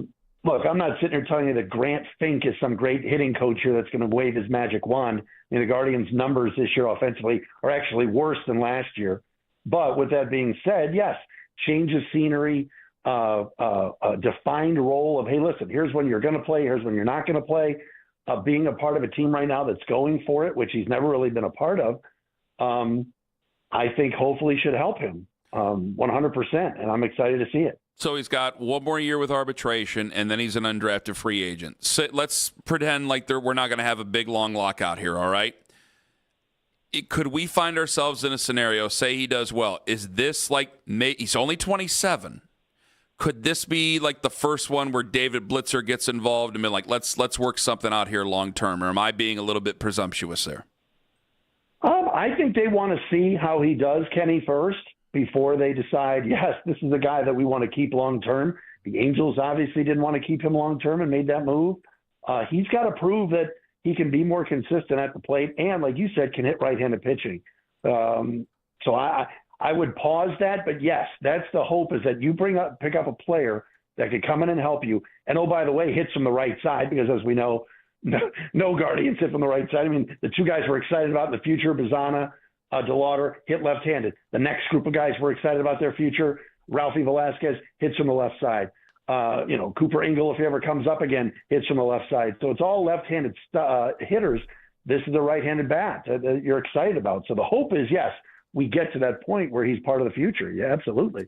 Matt, I was talking about the level of excitement, and we were debating, like, we're not jumping up and down for joy, but this is a very pleasant surprise to be able to add, enough guys that all seem to be improvements over what they had. Where would you rank, like, this year's deadline? It's not an Andrew Miller deadline. I don't even know if it's a Jay Bruce deadline, but you know these things. You've been tracking it all the way back since the 90s. Where do you put this one? Well, no, it's not Andrew Miller. And certainly, like you said, Jay Bruce is a part of that team that won, 22 games in a row or whatever, the game when he hit against the Royals, and obviously the Oppo home run in the playoffs that year. But I think it's a solid B+. I really do. I like the moves that they made. I love the fact that they could have easily sat back and said, you know what, our rotation's good enough. Yes, Slade in that 5 spot struggled a little bit the last few weeks. To go out and upgrade and get Foster Griffin, I don't know what that means for Ciccone yet, whether he goes to the pen or whether he goes down to Columbus as the emergency 6th starter if they need one. But they addressed some needs, and the bonus was getting an all-star left-handed pitcher that, I don't think they gave up much for. I mean, that's the thing, Anthony, is you look up and you go, gosh, what did the Guardians give up here? Jacob Cozart, their Double-A catcher, they've got a lot of catching depth with Ingold on the minors and Huff at Triple-A. They've got plenty of catching depth. I don't – the Hulls and the guys that they gave up, I mean, Juan Brito going to Cincinnati, okay. I mean, they got plenty of infielders in this organization. So I like it. I would say B+. And you said something interesting earlier, Anthony. I was listening. You were talking about the surprise. It's because these off seasons have been so blando and nothing. And now Antonetti said in January, we're going to see what we got from within. And if it doesn't work from within, we are going to address it at the deadline. And they did. They actually did. And that's where the fan base now should be excited. Am I telling you Nathaniel Lowe's going to come here and hit 20 homers the last 2 months and finish with 32? No, but he's a professional bat. He's got an OPS over 800. How many other guys on this team have OPSs over 1,800? I'll hang up and listen, right? Well, no, we need you for the rest of this. We do need you. Yeah, because we got to get a lot more information. Now, I had a different comparison. I absolutely love this crazy story of a guy revitalizing his career after going to Japan for 3 years, comes back with like 10 pitches. And I kind of compared him. You remember the old Dave Burba, just the crafty guy, right? You always got to have a crafty guy. How much of an impact do you truly think they are going to get out of this edition? I mean, you look up and you say, what's the strength of this team? What's been the identity for all these years, even going back to, early 2000s when they had Cliff Lee and Kevin Millwood and some of these guys, CeCe and on to Kluber, who won Cy Youngs, and you say the pitching. And so they easily could have said, we're just going to address what we really need to address, which is the offense. But no, they looked up and said, all right, the Nationals are selling high on a 31-year-old in Foster Griffin who came back, like you said, from Japan, and all of a sudden had all these, as some baseball people like to say, shapes. And he's throwing 7 pitches. They got to get something for him. I thought the haul was a little bit light, so we'll take it as Guardians fans. But I love it. It's them saying, hey, look, we love Slade Ciccone. He battles for us. Great teammate, unbelievable guy. But if we can upgrade there and really make this a stud rotation, why not? Other teams were after Foster Griffin. The Cubs wanted him. Seattle was looking at him. Other teams want him, Toronto. And so for us to get him and to go, let's strengthen a strength, I think it's aggressive and cool. And look, the guys pitched very well for the first half of a season. But like you said, in Japan for 3 years, developed a big-time arsenal, and now he's pitching great. Matt Derry joining us on the show, Derry Brothers Guardians Cast. Find him on social media at Derry Speaks, Dery Speaks, by the way. He's on the Wise Heart Right, We Make It Right, call Kyle Wright hotline. I'm a Manzardo guy. It's unfortunate. He's got to go down to AAA, get some things figured out. Obviously, he has options. What does the future hold? What do you predict the future holds for Kyle Manzardo and David Fry, who are both going down? I think you're going to see Kyle Manzardo again. Nathaniel Lowe and Reese Hoskins will play first base and share some DH duties. And obviously, some days you got to get Jose off his feet. He DHs. Some days DeWater has to DH. So you're going to move that around. That's what Stephen Vogt loves to do. I've not given up on Kyle Manzardo either, but I think this is the right move. Would I have rather seen Arias DFA'd? Absolutely. But as far as backup infielders and guys that can play defense and play three positions, I guess you got to keep him around. Manzardo needs to see success. He needs to see consistent, hitting the ball over the wall, line drives. I mean, his swing and miss this year has been out of control. And I get that baseball now has a lot of strikeouts, but he has not put the ball in play enough. And so to go to AAA and maybe he mashes down there will give him some confidence. Brian Rocchio went to AAA, came back up and was okay. Good point. You see what the Yankees have done with Anthony Volpe. You saw what Alvarez at the Mets was sent down to AAA. This happens. Now, is it disappointing? Yes, because like you said, a year ago, this is a 28 home run bat. But from a consistency standpoint, he's got to go down because you got to play Nate Lowe. And then as far as Fry's concerned, 0 for his last 24, hasn't really been playing much, had an option. I can see why they sent him down. I'm not so sure he'll be back next year, but he had some great moments here 2 years ago, but it just hasn't clicked since. One of the things that we've been talking about in terms of a reason to get excited about the Guardians, even before the moves, is the AL is wide open. But I just went back, like the Red Sox, this run that they are on over their last 40 games, they've got like 6 losses in that time. I mean, that's as hot of a team as you will ever see. Looking at the Rays are in first place in the East, and obviously the Yankees, and you're looking over the remainder of the American League. Like, is it as open as we've been talking about, or do you think teams like the Yankees, the Red Sox are on another level? We saw what the Rays did, to us last week. Yeah, that's the thing. I think Tampa Bay is really good. I think they're really good, and they're better than the Guardians. They swept them a couple weekends ago. It was not pretty from an offensive standpoint, and the Guardians addressed that with Adele and with Lowe. So you hope that those two guys can improve. You guys were touching on it earlier in the show. Jose Ramirez has got to wake up. When the Guardians have Jose doing Jose things and being more around 850 OPS and not around 720 OPS, that's when this team takes off. He's the catalyst, and he's not been good. And I don't want to hear about, he broke his hamate bone. Yeah, he was out 6 weeks. But before that, his clutch hitting, runners in scoring position stuff was not Jose of the past. If it's Jose from the past and what we expect from him, I think this team can play with anybody in the American League. But it hasn't been. I hate to do this like this. 30 seconds, though, Matt. If you put Joe Adele with him in the lineup, doesn't that make Jose a little bit better? Because it's like, man, if you got a bunch of pups around Jose Ramirez, doesn't it make it a little bit easier to throw to Jose Ramirez and get him out? Well, yeah, but the last few weeks, Ken, he's had Chase Lauder, the hottest hitter on the team, hitting behind him. Damn it! I just think he's got to relax. I lose. I hope this rejuvenates everybody that they made these moves and they sent a message to the players. Hey, we're going to get you some help. I like that. I hope that gets Jose going and Rocchio and some others that have been struggling. I was trying to make excuses for Jose, and you beat me. That happens. Matt, thank you so much. You're wonderful. Everybody follow this guy on social media, at Derry Speaks. Listen to him and his brother on the Derry Brothers Guardians Cast. Matt, we love you. Thank you for the time, buddy.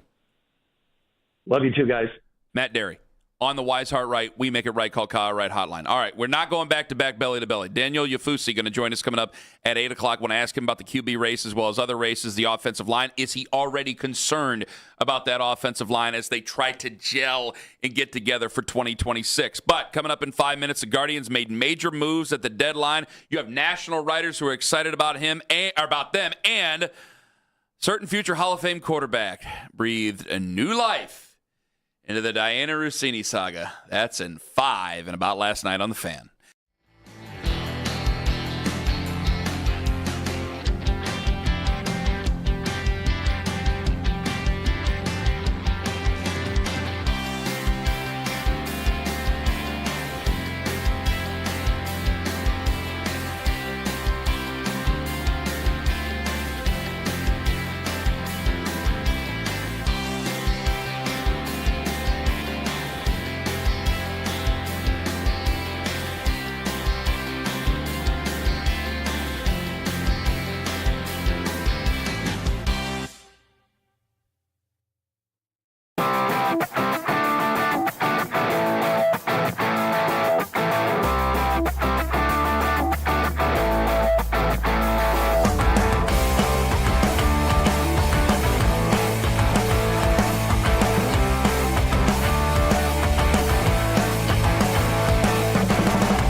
Renovations and Consumer Tire. 92.3 The Fan. Deshaun Watson, Shador Sanders. The Browns QB battle is back. We're your home for training camp and preseason coverage. The radio home of the Cleveland Browns. 92.3 The Fan. Around the globe that we never hear of. I really don't give a I mean, it had nothing to do with me. I mean, they moved the meeting. I didn't miss it. I was just trying to get a sweet haircut. How it is when you win in Cleveland, man. They love you. When you lose, it's the way it should be. He's a piece of crap. The kid, he sucks. He's sucked his whole career. I got rumors about him. How he couldn't please his wife, so now he's divorced. That sounds really good, but I'm not 6'5", and I don't have the athletic ability to play in the NBA. Now, the Ken Carman Show with Anthony Lima give their thoughts on what you might have missed about last night. Well, the Guardians made several trades yesterday, acquiring outfielder Joe Adell from the Angels, first baseman Nathaniel Lowe from the Reds, and all-star starting pitcher Foster Griffin from the Nationals. And we have some high-level insider writers that are putting the Guardians pretty high up on their power rankings. It's a land of opportunity, and we're very different in our thoughts. I'm going to go Guardians all the way over here because we saw the Guardians reach the American League Championship Series in 2024. Wow. I love them in that spot. Buster Olney putting them number one in his American League power rankings over the Rays, over the Yankees, over the Red Sox, and over the White Sox. Unbelievable. Does it make you feel any better? Audio courtesy ESPN. Does it make you feel any better that there's a national insider, a national baseball writer who seems to really want the Guardians to punch it in and win a World Series? Like, it seems that he just admires what the Guardians front office does year after year after year, and he openly seems to root for him. And he loves these moves. Loves them. Does that make you feel any better as a fan?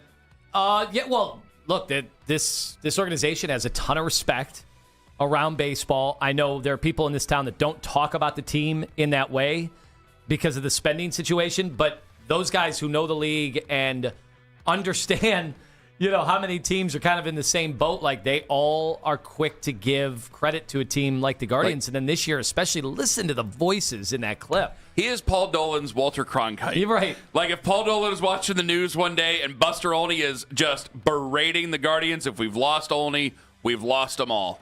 Because makes me feel better because he would know more about these players than any of us combined. And if he's feeling that good, I'm having a hard time keeping these alligators down.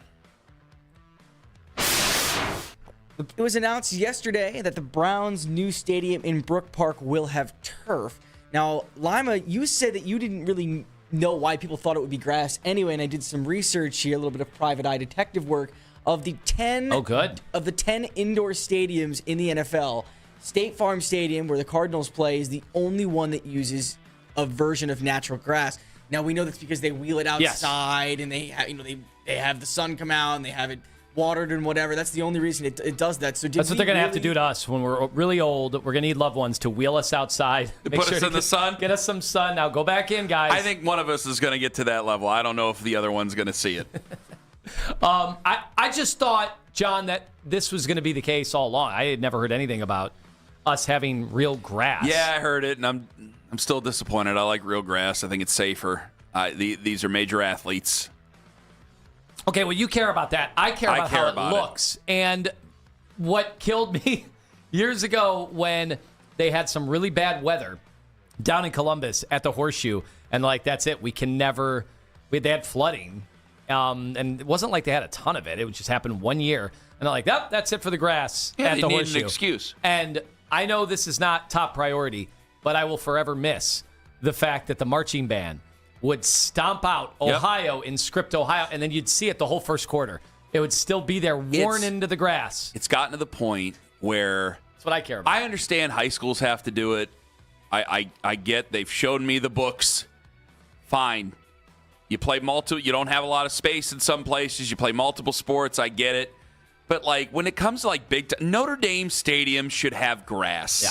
All right? The one thing I liked about being one of the things I liked about being in Happy Valley back in April was, I walked out there, and this is grass. This is real grass, and I can see the dirt and all the niceness to it.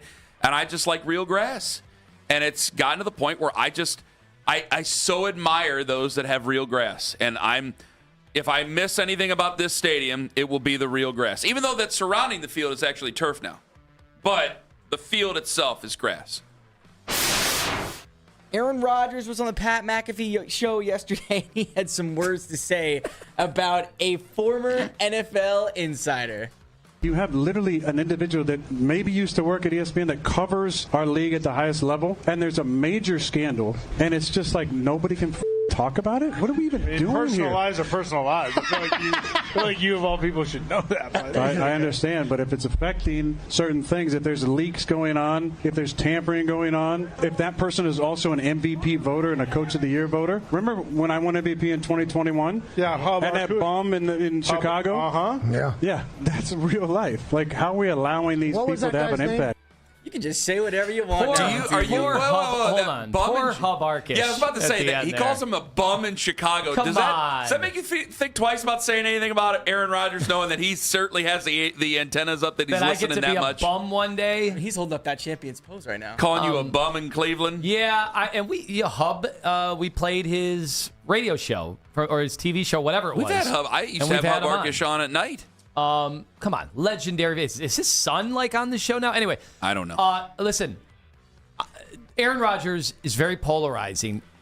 Has he been flame throwing like this in all his other appearances lately? Because I haven't seen any of his stuff get quoted in a while now. The last couple of years. But this was awesome in terms of content. And now he's back on good terms. And I agree with him. Now he's back on good terms with his family. I know. The people that are supposed to love him most. So now he's really going to let you have it. They have reconciled, and I think that's important. In this case, he's 100% right. And very rarely do I agree with Aaron Rodgers, but he's 100% right. Now, it's funny. The irony here is, where does that show air? ESPN. And they've already been reached for comment, and they are not commenting on this. He does not care. So that's the push and pull. If they're going to buy the Pat McAfee or get into the Pat McAfee business, by the way, F-bomb. So what? If my kids were watching that yesterday, they get treated to an Aaron Rodgers F-bomb. Live on TV. Well, are you going to complain? We don't use that term in our house, Kenny. I know you run a very different ship. But the problem is that you leave me on speakerphone and don't tell me about it. So when I say it in front of your kid and you go, "Oh, Mason," I go, "You got to tell me these things before we get on the phone with each other, because you want me to feel worse, and then you want your wife to hear it, so then she hates me too." And I have such a low approval rating in the house with my wife, so it makes you look better. If I can turn it around and make my friends. I mean, there's not a day goes by I don't throw my friends under the bus to substantiate what our situation is. What a good plan by you. That is she doesn't get to live in those houses. That is Andrew She Berry lives in this house. So your wife if I can expose her to what's going on, the horrors with my friends and their families. I will tell you that I do try to clean it up around most kids that aren't mine. But I have 3 boys, and I talk to you a lot, and off the mics, yeah. When will I get to that? I'm going to let the words fly. When will I get to that? I don't know, because you have a daughter. I don't know how that's going to work, man. I don't know how that's going to work. But don't ask me. I wish you could ask somebody else. I don't know, but now I know why you do it, because your wife, Sarah Ono, has to be appalled at some of the things she hears when you're on speakerphone with me, and you just let it go. Amazing. All right, now I know I got to watch my mouth then. That's it for About Last Night. Thanks for the relationship. I thought talking to you was a safe space. Apparently it's not. You just use me as a pawn in your game so you look better to your wife. It's all state-sponsored surveillance. That's what you get. It's nice. Playing the long game. All right, I'll give you credit for that. Savor the flavor. Coming up next, Daniel Yafusi going to join us on the show. Speaking of cussing out situations, are we going to be cussing out this Browns offensive line come September? And who the hell's going to start for the Browns? I thought Shedeur Sanders had a really nice day yesterday. Does Daniel agree with me? Ken Carman, Anthony Lima, Daniel Yafusi coming up in 5 on The Fan. Friends, Ken Carman here for Window Nation and windownation.com. I want you to go to that website and see how you can.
during the 12 o'clock hour. We'll hear from some players and head coach Todd Monken.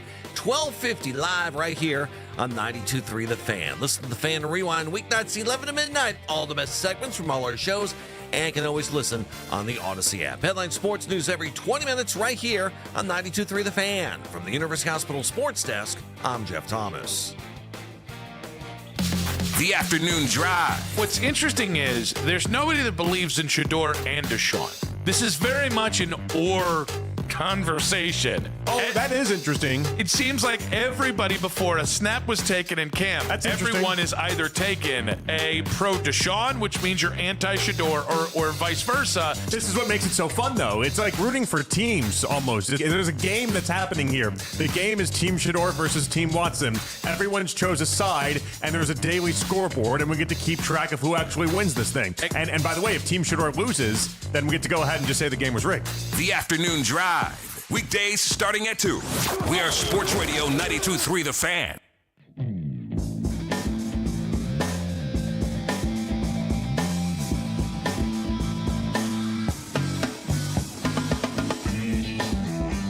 Guardians made moves. We're going to get back to it because I might be a little bit of an excitable boy. Oh, yeah. In the words of the late, great Warren Zevon. Are we going to be paying more attention to the Guardians and their postseason run in October? Or are we going to be paying closer attention to the Connie that we got, Tone? Yeah, here we go. Yeah. So I'm glad someone was paying attention because you can enter the code word Kayla. STOMPER, STOMPER, at 923thefan.com before 9 a.m. Your chance to win a 4-pack of tickets. Is that Kirk Franklin? Yeah. Yes, it was. Yes, it was. 4-pack of tickets to 923 The Fan Night with the Lake Erie Crushers Friday, August 7th at Forefront Field in Avon. Ken and I will be there along with Nick Wilson taking over all the in-game fun, including the first pitch at 7 p.m. We'll get him back. Tickets right now. Maybe he's trying to call for these tickets. Daniel Yafusi, are you with me? LECrushers.com. LECrushers.com. That word is Stomper. And again, you have till 9 a.m. Put your hands together. Heck yeah. Little nice. That wasn't just for Sunday mornings. Oh, no. That was Thursday afternoon going over to Brian Long's house after school. Is Daniel too young for that? I think he might be. Daniel's... Well, I don't know. I'm probably too young for, like, Al Green, and I know Al Green. All right, he's on the Wise Heart Right, We Make a Right, Call Kyle Right hotline. Hey, Daniel, real quick, how old are you? You're a young guy, right? Yeah, 97, baby, 97, baby. Oh, my goodness gracious. His parents would have been listening. Oh, yeah. Well, all right, Daniel, are you familiar with the work of Kirk Franklin? Come on now, like, what type of question is that? Like, I don't know. He told me to. Hey, wait a minute. We were getting you back. I was singing Stomp to Tone because that was the actually Stomper is the word. Yeah. Okay, so Daniel does know. Okay, we just want Daniel. Don't beat me up. It was a good crossover. I mean, you can. There's some deep cuts. You can hit some vintage, some classics, but like Kirk Franklin, like that's easy. That's easy. Come on now. Got the gospel it was a sincere insult that we even in there? Asked him. Yeah, I love it. I absolutely love it. All right, is it a sincere insult that we even we dare wonder?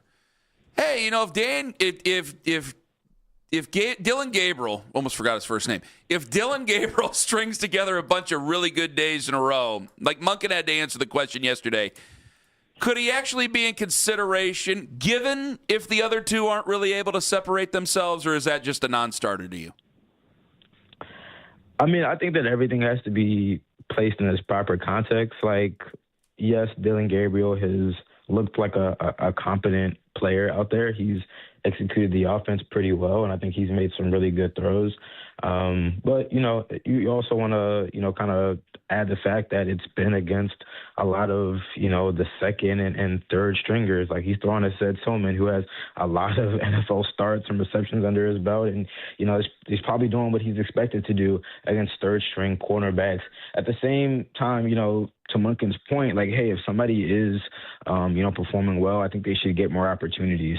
And in the context of a quarterback room that, I don't think anybody's necessarily wowed me, between Shador and Deshaun through, what is this now, 5 practices. Maybe you're a little open to it, but I don't know if you want to muddy this anymore. It's already, kind of, bad enough that we're, a week into the summer. We're in the summer training camp. We're first week of August, and, we're still trying to figure out who's going to start. But then, are we really going to do this, the same song and dance from last year, where now we got 3 guys splitting first-team reps? At some point, we got to kind of define this thing, make a decision as soon as possible, and try to move forward. Why aren't you getting cussed out and I am? Well, you don't know he's not getting cussed out. I definitely am. You're getting cussed out too? Okay. Yeah. I mean, that's what I've been told. I haven't really seen it as much, but I definitely am too. So it's okay. We're in the same boat. See, because I'm just like, well, wait a minute. I don't know if you agree with me on this. I do think it's more likely he's traded by September 7th than actually starting for the Browns by Labor Day. But it's like, wait a minute. I can't. We have one of the low 5, bottom 5 QB rooms in the league. We traded Myles Garrett for a reason. Nobody is lying about what this season could possibly be getting ready for 2027. And I'm going, I'm in a position to be choosy here all of a sudden, Daniel. I don't think I am. No, I see what you're saying. And honestly, I think that, if we're going to say that, Shador got a raw deal in terms of, the talent around him or whatnot, I think Dylan at least deserves a little bit of grace. So I'm at least open to, him maybe being a competent backup and someone that can execute an offense if there's some talent around him and, things are really aligned kind of, more favorably. But again, we don't need to muddy this up any more than it already is. Todd Monken has, spoken very positively and glowingly about what he thinks Shador Sanders can be. So I think that right now, let Deshaun and Shador see it out. Let them continue to take these first-team reps. If, Dylan really, really comes on strong and both these guys that are competing for the number 1 spot really just are not, improving at all, maybe it's a discussion, but I don't see that right now as an option after 5 practices in 1 week. Obviously, yeah, when you put it in those terms, it is so very early, so I don't think anybody should be making a definitive statement right now, and especially, you've been there every single day. You said nobody's necessarily wowed you. The question, and you bring it up perfectly when you say muddying the waters on Dylan Gabriel. So any more reps that Dylan gets, I mean, it's a zero-sum game. They've got to come from somebody else, given how training camp works. But I do have to ask, why wasn't, even though we weren't huge fans, why wasn't Dylan Gabriel considered in this competition? What had the others done, either last year or in the offseason? What was it? Because we do remember Dylan Gabriel was drafted ahead of, the other rookie, Shador Sanders. Yeah, well, I think Deshaun's situation kind of speaks for itself. It's a little bit of a sunk cost fallacy at this point. $230 million. He's still on the roster. Monken's trying to see if he can squeeze any bit of that previous Pro Bowl form out of him. And then I think, Monken did watch some of the film, and he saw a guy in Shador who, is extremely accurate throwing the deep ball, throws a very catchable ball. And like he said, his superpower is kind of being able to kind of make those instinctive playmaking abilities. Obviously, Dylan, had a very decorated college career, but the truth is, he is a limited athlete as a passer in the NFL. That's not to say that, again, like I said before, that he can't be a competent backup if, he's put in a very specific system and there's a lot of talent around him and things are kind of drawn up favorably for him. But like Monken said, hey, everybody's going to compete, but hey, we gotta have the depth chart defined a little bit, or else we're not making any progress. People are already mad that they're still splitting reps between Shador and Deshaun, and people think that Shador should get all the reps. We're going nowhere fast if we try to divide it up, 3 ways like we kind of did last year. That is not a recipe for success and momentum. Yeah, I'd like to keep it to 2. I got to tell you, let me put you on a hot seat right now, buddy. You got to go win a game tomorrow. Forget it. We've only had a couple of weeks of practice, not even a full week of practice. You got to go win a game tomorrow. Whatever's happened. Who you starting? I'm starting Shador Sanders. Yeah, I mean, and again, I don't think any quarterback has necessarily wowed me, but I think the biggest difference through 5 practices that I can definitively say is that Shedeur Sanders is taking care of the ball and he's comfortable pushing the ball downfield. We'll see if Deshaun can, kind of pick it up over the next coming weeks and then into training camp. But one thing that I've noticed from him is he just seems like he's just like a tick slow in the processing. I asked him specifically if he's still trying to reacclimate to the speed of the game, and he talked about trying to let his instincts take over. And I feel like he's just hesitating a lot. And I don't know if it's a mental thing. I don't know if it's a physical thing, but I just see him kind of hesitate a little too much, maybe not trust what he sees. And that's when we've kind of seen some of those head-scratching interceptions. But, if I throw Shedeur out there, let's say tomorrow to win a game for my life, I don't know if the pre-snap is going to be perfect. I don't know if, all the situational decisions are going to be perfect, but that's kind of life with a young quarterback. But I know that he's going to be comfortable throwing the ball downfield, and he's not going to be afraid to let it rip. But at least if I have to die at the end of the game, I'll have fun doing it. Daniel Yafusi joining us on the show. See, that's something you noticed there. Like yesterday, I went to camp on Saturday, but I was with a youth group. Like I could barely see any actual practice. I can only go by reports, right, Daniel? Like yesterday, you hit on something because I'm like, I thought both were pretty solid, but I'm like, yeah, Deshaun should still be way ahead on decision making considering his experience, and he's really not. That would be a leg up for Shedeur Sanders in this race, absolutely.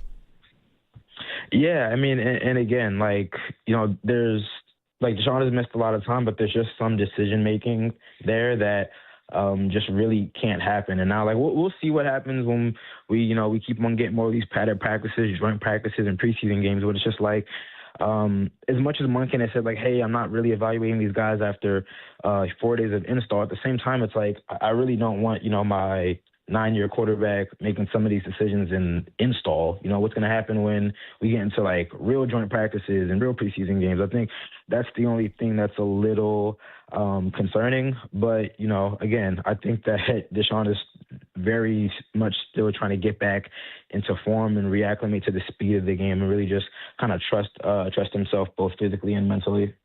You had mentioned getting the plays in, all the pre-snap stuff.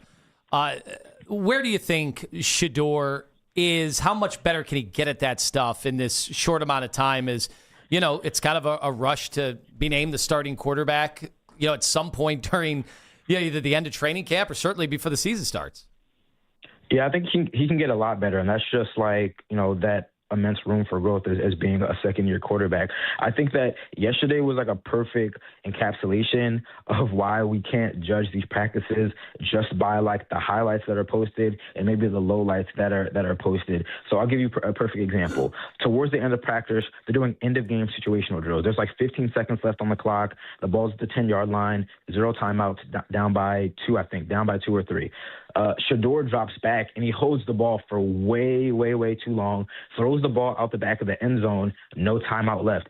In a real game, that's an L, and everyone's mad. Monken was very mad.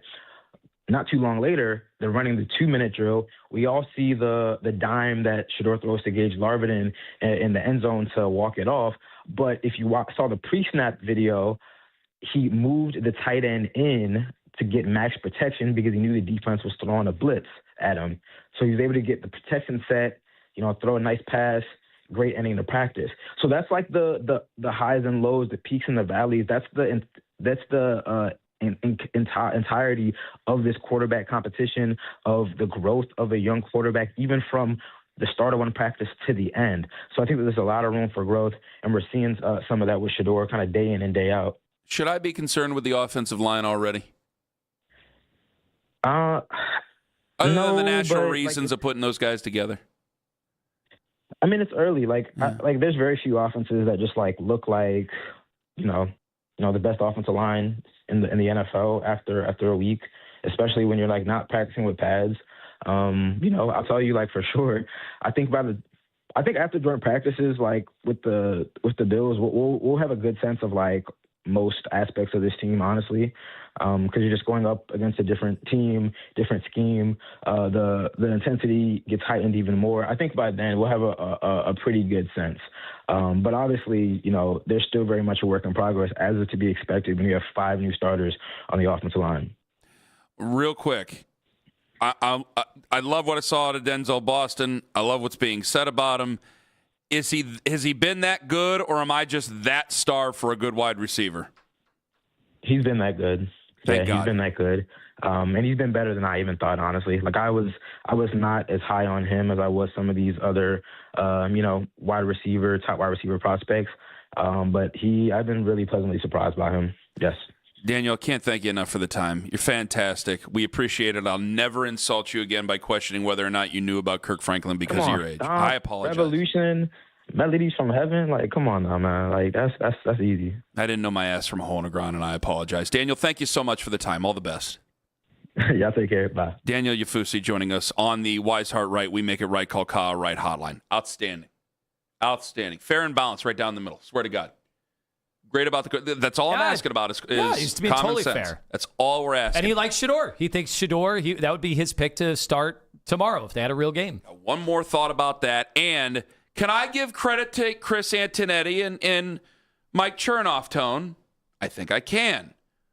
What about the owner of the ball club? That's at 8:45 on the Fan.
Fence and Deck. The best fences for the best property, and you're in luck with Northeast Ohio Fence and Deck. Hey friends, Ken Carman here for NEOFence.com. Aluminum, vinyl, custom wood, chain link fence, and so much more with a 5-year labor warranty on all new installs. NEOFence.com.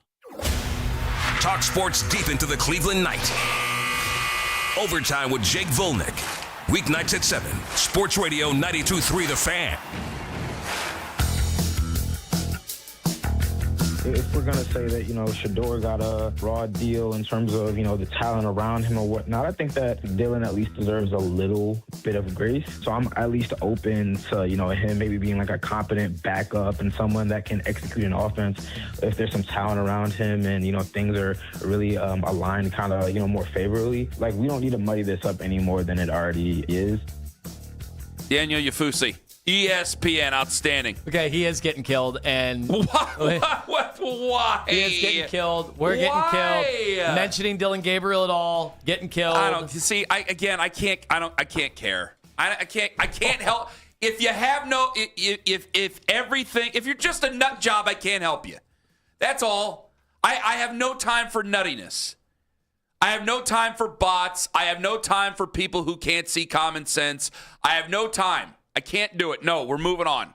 Daniel Yafusi is right about his opinion. Daniel is spot on. And by the way, he said he'd start Shedeur Sanders tomorrow if he had to play a game. Whatever. But I don't need to sit there and justify that crap. Even mentioning another name. I don't even care. A guy who just came on the air and said he would start Shedeur. You're killing him. This is my problem with you. Who is that? This is my problem with you. Who do you guys like? And honestly, this is my problem with a lot of people at this station. All right? I'm just going to say it how it is. And yes, myself included at times, I've been guilty in the past. I don't think that Jermaine and North Royalton or Bob and Euclid give a damn. They just want the best quarterback to play.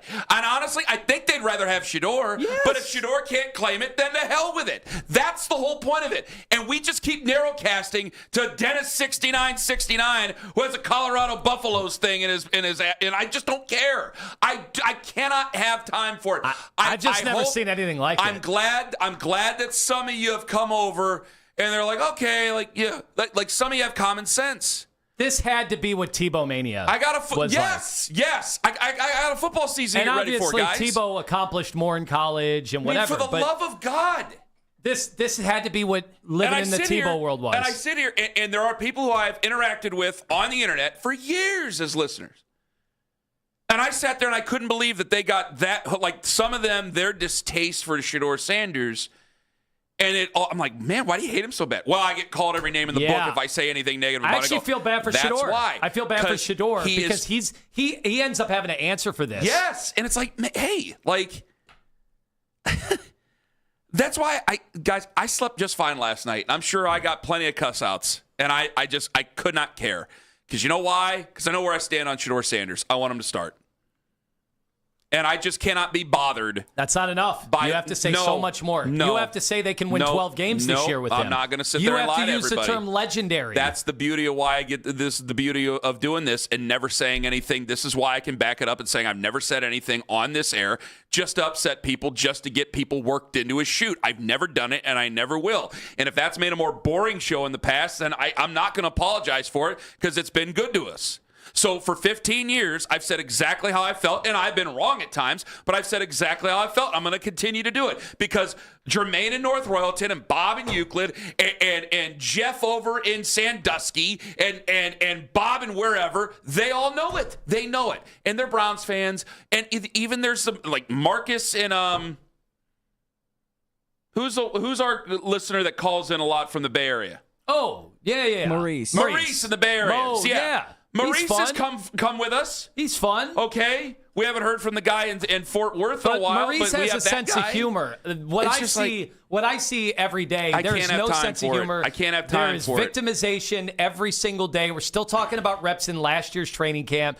And I'm like, he's in a competition now. No, I'm not having these conversations. You know what? We've seen some good things in camp. We've also had basically every reporter we've had on is like, this has been ugly from the quarterbacks. No, it's not all their fault. I didn't think yesterday was ugly. I was there. It's not all their fault. There's also, defensive line is dominating, and that's to be expected. So it's not like we're saying they can't possibly be good once the season starts.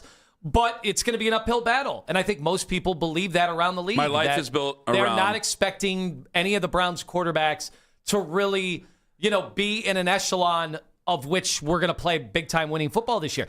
And you know what? If Shedeur proves everybody wrong, people like me, then awesome. Then we're rooting for a fun football team this year. We're going to have great storylines to support it. If it's as bad as, hey, they're bottom quarterback room in the NFL, then yeah, they're probably not going to win a lot of games this year. I want Shedeur to do well. I don't think we need critical think. By the way, I don't think it has to warrant a bunch of critical thinking to arrive. I know the afternoon show was. Oh, here you go. Was See, these are shots that don't need to be taken. They said the rest of the city and country is incapable of being able to analyze the Browns. Just said it. Yeah, but then Jonathan kind of supported it too, I think. Oh, okay. But I think we are capable of looking at a team that lost Myles Garrett and hasn't named a quarterback. Like, that's probably not going to be a great football team. I don't know if we have to hyper analyze every aspect of it. It's a brand new offensive line. It's a very young football team. Those are a bunch of if you have the checklist out, it's a bunch of check marks for what will probably be not a great football team this year.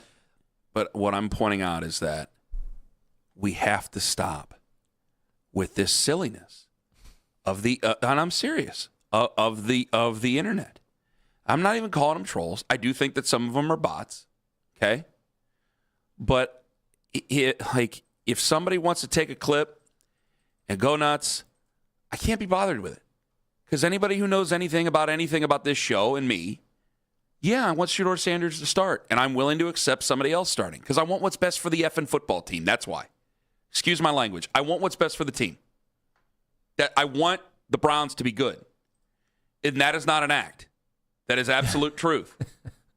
I have loved, hated, suffered, had many, many highs, many, many lows. And to some of you who might be listening to this, passing through town, that may very well be pathetic. Yeah, in some cases it has been. I want them to do well. But you can't answer me with a straight face with the move they made right after June 1st that they believe that this is going to be a 12 or 13 win football team just by starting Shedeur. I'd love for it to be that way. Great story. Awesome. My allegiance is to Cleveland fans, not one QB. I love his father. As a kid, the whole thing, I cannot allow it. So if I read reports going into yesterday, then, it hadn't been that great. Okay, then I have to be open-minded. I wasn't very open-minded to Dylan Gabriel. To me, he represents a bygone era in the same way that Deshaun Watson does. This is a bygone era. The coach is gone who drafted him. I've accepted that as the truth. There's always different things here and there, fine. And it does seem pretty advantageous that the guy who's still here, it's like, that pick was on somebody else. Okay, but it feels like, hey, that coach is gone. I don't need to be talking about the past anymore about it. He represents the past, and there's nothing about him that excites me. That is all true. That's all true. But if he is the best of it, then fine, whatever. Play the guy. It's Todd's team. Todd Monken can go ahead and pick it. And if I'm pledging allegiance to anybody, I guess it'd be Todd Monken, because I cannot tell you how excited I was when I heard the head coach of the football team express common sense about a guy who's in his quarterback room. So you wanted to ask me when we came back from break after we talked to Daniel Yafusi about, why wasn't he brought up in the conversation before? Because I didn't think he was long to be here. Yeah, but that's me and you. That's me and you. That's not Todd Monken. And I didn't exactly. But you're asking me, and I'm telling you, I didn't think he'd start off as decently as he has. And there's nothing that has told me that I'm excited about seeing him. I mean, he had talent at Oregon. He made big-time throws on big stages in Oregon. But if he does a reputable job, then fine. Add him to the conversation is what I'm saying. Because Todd's right. If any of the other guys struggle, like in those scenarios that Daniel brought up, and he does get a whack at it and does well with his increased reps, if he does get increased reps, then it's a discussion. I don't think it's extremely serious right now. I think it's between Deshaun Watson and Shedeur Sanders. And yesterday I thought it was better for Shedeur than it was for Watson, even though I thought that both were fine and solid. The end of practice scenario with the hurry up and the few seconds left, that was a hell of a point by Daniel Yafusi. He was right about that. Drive stalled. Because I believe he had Carson Ryan open. But, hey, I'm just pointing out, man, we got to stay in real life. I can't be just connected to the internet, and I need to talk to real people. I can't just be sitting there bothered by Dennis 6969 and the Boulder fan 8. Like, I can't, no, and I'm not going to. Because I hope he plays well, and I hope he's here a long time, and then we can use that second first-round pick on somebody else. But more than likely, they just told you what they're going to use that second first-round pick with. And so I need to make myself prepared for it. So I'm not going to say things I don't mean, just so I don't get cussed out on a website that some guy can shut down right now anytime he wants. Do you understand how insane that is and short-sighted that may be? 15 years on this station, I'm going to start kowtowing to something else? No. I want him to do well. He's a Cleveland Browns quarterback. If he doesn't do well, we'll move on. Is that such a crime to say? No. God, no. Lord Almighty. 5 minutes away. Antonetti and Chernoff. Do they get credit, Tone? Does Antonetti and Chernoff get credit? Whole bunch. Should we give credit to their boss? That's in 5 on the Fan. It's Anthony Lima for Mentality Health, and right now is that time where if you need that spark, want to feel like you did 5 years ago, maybe even 10 years ago, the good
6 for a massive customer appreciation party. Got food, autographs, games, and of course, giving away a free set of tires. Get the details now at 923thefan.com.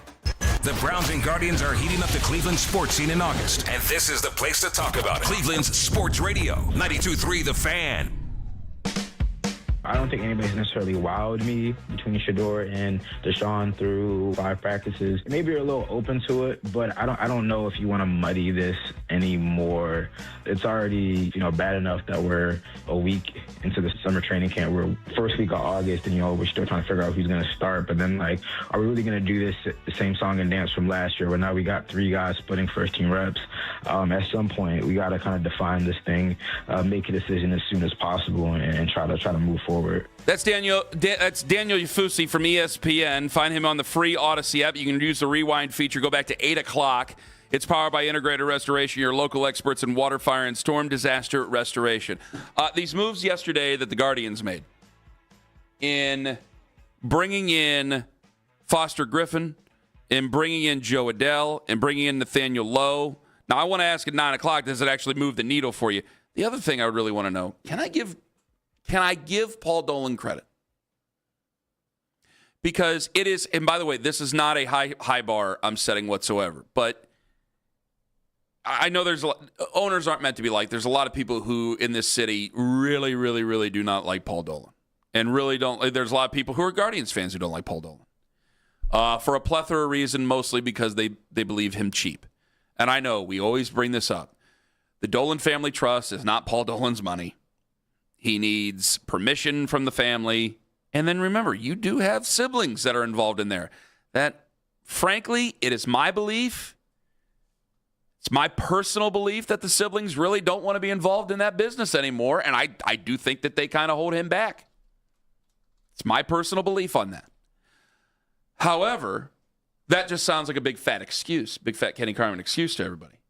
I've been pretty critical of Paul Dolan in the past. I remember when he said the enjoy him comment. There's been other things, and I've ripped him last year when it came to you and really gotten a big personal argument with you, and Paul Dolan just became part of that, where I called you Anthony Dolan, then you called me Kenny Haslam, and we all had a really good laugh. But I got to give credit where it's due, and it's not just about $3.5 or $4 million added to it. It doesn't seem to be much.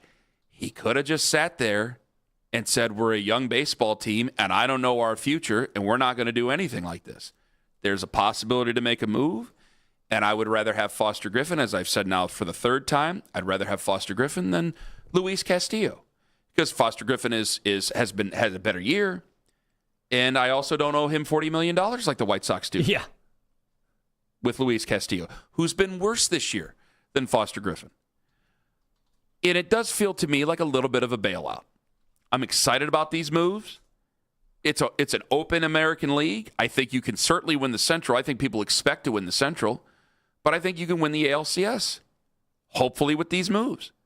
Hopefully it's going to bolster this team because they need a pick-me-up.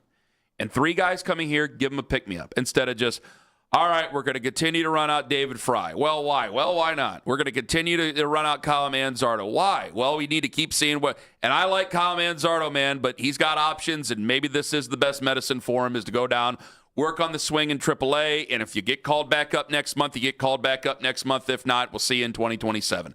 It's kind of one of them deals. Hopefully we'll see you in 2027 because we know what's coming up in the winter. And I just want to know, it's not the most, however, but can I give Chris Antonetti and Mike Chernoff credit? Yeah. But can I also give their boss a little bit of credit for hitting the green light on that? I seriously want to know that from fans. Yeah, for me, it's not about Dolan at all in this case because it's not like they absorbed a whole bunch of money. If you look at the contract situations, they haven't. They gave up next to nothing. I think, in all, one catcher prospect that at one point was like the 15th overall prospect for the Guardians gets sent out. So I think it's pretty obvious. They gave away basically nothing and got better as a baseball team. Yeah. And they ended up all together bringing in 5 guys during this deadline, the 3 today and the 2 previously. I know we had Matt Darion earlier who spoke to that. So the team's going to be looking a little differently. And, there'll be a different platoon setup, depending on if they're going up against Which is lefties a negative or word to a righties. lot of people, but a lot of teams do it. Go But ahead. it's still better than what we had, and they brought in a very unique pitcher that's a rookie in his 30s that had pitched 3 years in Japan and was an all-star this year. Not, no playoff resume. Castilla has a bit of a playoff resume, still not lengthy. I think he's started like 5 games. But you're right. We didn't have to pay $40 million or absorb any of a contract or anything like that. So I think it's a total win, but it's more to me about Chernoff and Antonetti than it is Dolan. I'm not really thinking about Dolan on a day like today. Not at all for hitting the green light? So I shouldn't give him credit, or you're just saying, like, yeah, he gets credit, but you're not considering it? Honestly, just didn't even really weigh in. Again, if they would have absorbed a bunch of money, then I'm thinking, oh, wow, we've seen a total sea change at the top. The Joe Adell move, it makes me think that David Blitzer might be more involved than we think. And I have nothing to back that up. Again, I'm going on personal feelings here. He has arbitration next year. I'm going off the top of my head. His arbitration next year in 2027. Then he's unrestricted free agent coming up in 2028, which would make him, he's 27, 29 years old. If David Blitzer gets involved, he has a good remainder of this year. If they get to play baseball next year for any modicum of time, there's still control there. Does David Blitzer get involved and offer a 27 to 28-year-old guy a contract to try to be a bopper on this team? Like, I don't know if you're getting to 37 home runs ever again, but you're good against lefties. We have a better system here to support you than anything the Angels would have for you. It just gives me this thought of going, it might be a move for the right now with Joe Adell, but it might be a move also for the long term with him. They could take a better route defensively, we'd be a lot better off, but you get what I'm pointing out here, Tone. And I wonder if this is starting to begin the real changing of the guard for this team, which is something you brought up a bunch of times. You get him this year, next year? Yes, but if David Blitzer gets involved, like say he has a sensational finish to this year and then he has a good next year, I don't know how many games they're going to play, but he has a good next year, are we talking about signing him? Are we talking about signing him to something decent right before the lockout, if there's anything there that would give him some peace of mind, the organization some peace of mind, wonder what a lot of the something players, that's not going to kill you, or does he decide to wait it out even though we know a lockout's coming? That's a whole different question for all the agents and all the players heading into the lockout. I'm supposed to come up with theories and answers, and I just gave you a bunch of questions, but it's something we need to consider. And it could be like, hey, this guy could end up asking for a boatload of money. I don't want any part of him. We're not going to do that. They didn't do that. Yeah. So I also want to know if this moves the needle for you at all. I just think you put it in perspective. Like, I'm excited today. I use the term, am I jumping up and down? No, that's reserved for getting Andrew Miller at the deadline in 2016 or even Jay Bruce to some extent the following year. I don't think that's this, but this is much better than I thought was going to happen, which was nothing. I thought they would do next to nothing. I thought they were just going to get like a relief pitcher.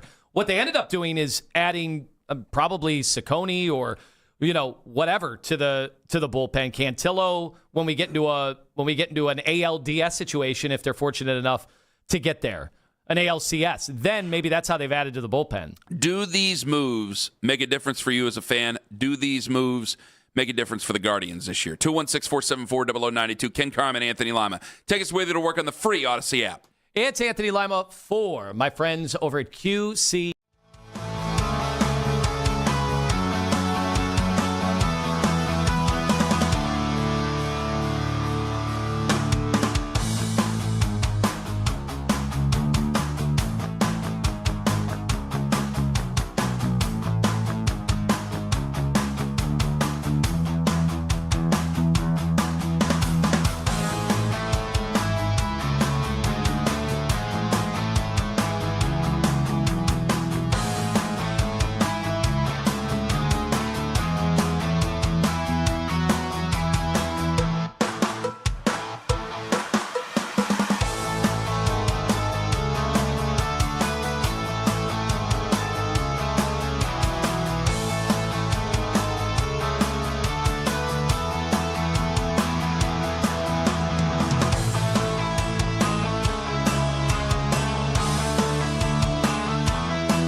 Headline Sports News every 20 minutes right here on 92.3 The Fan. From the University Hospital Sports Desk, I'm Jeff Thomas.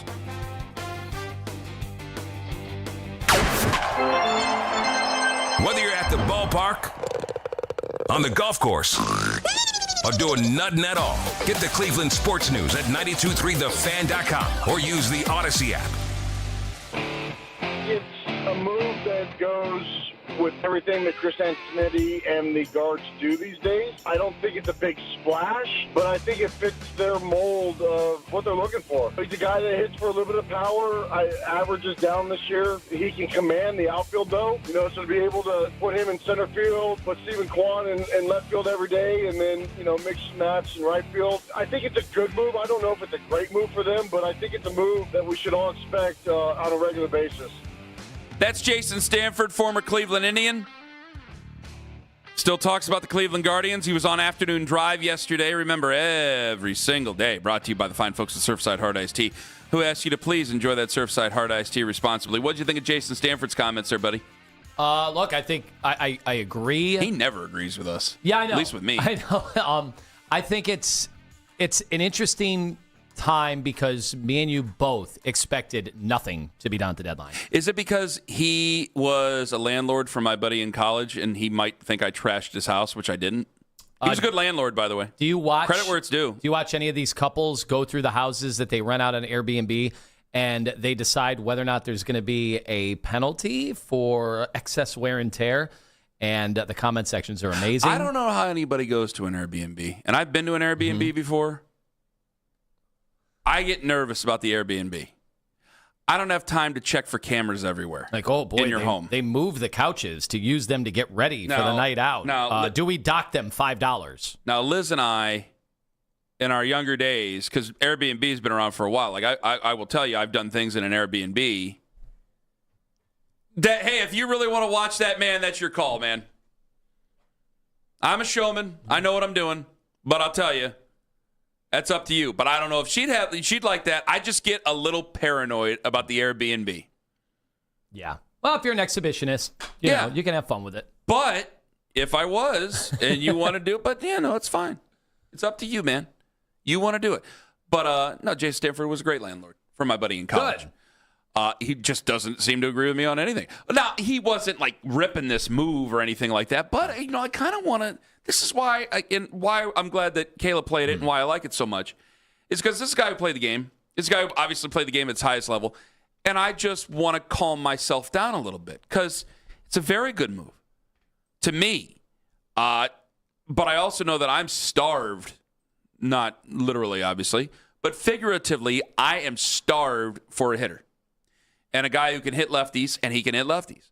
A guy who has done better on the road than he has at home, but I wonder if that changes just slightly. Not that the Guardians are a bunch of miracle workers here and sorcerers, but I wonder if that's changing slightly because he was with one of the worst organizations in professional sports. Well, and we've seen in recent weeks, changes. A lot of warning track power by this team. How many more times do you have to see? Well, the game's basically ending with that ball getting to the warning track, and now you bring in somebody who can actually put it out there. Hopefully in that right field He's post. 325. Would be nice. I'm sorry to cut you off there. He's 325 with the runners in scoring position.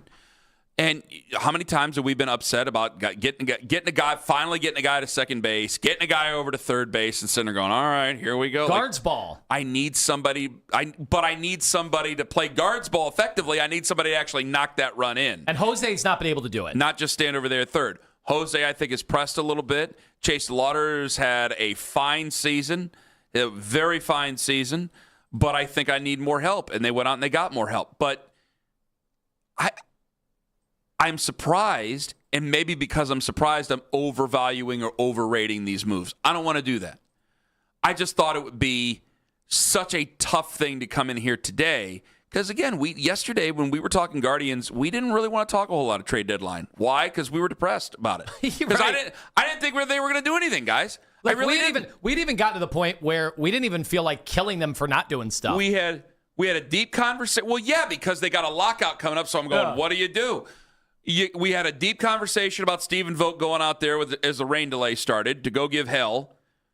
And then we had a deep conversation about whether or not it was okay to bunt at the top of the 6th inning with a perfect game going on. Second time through the order, by the way.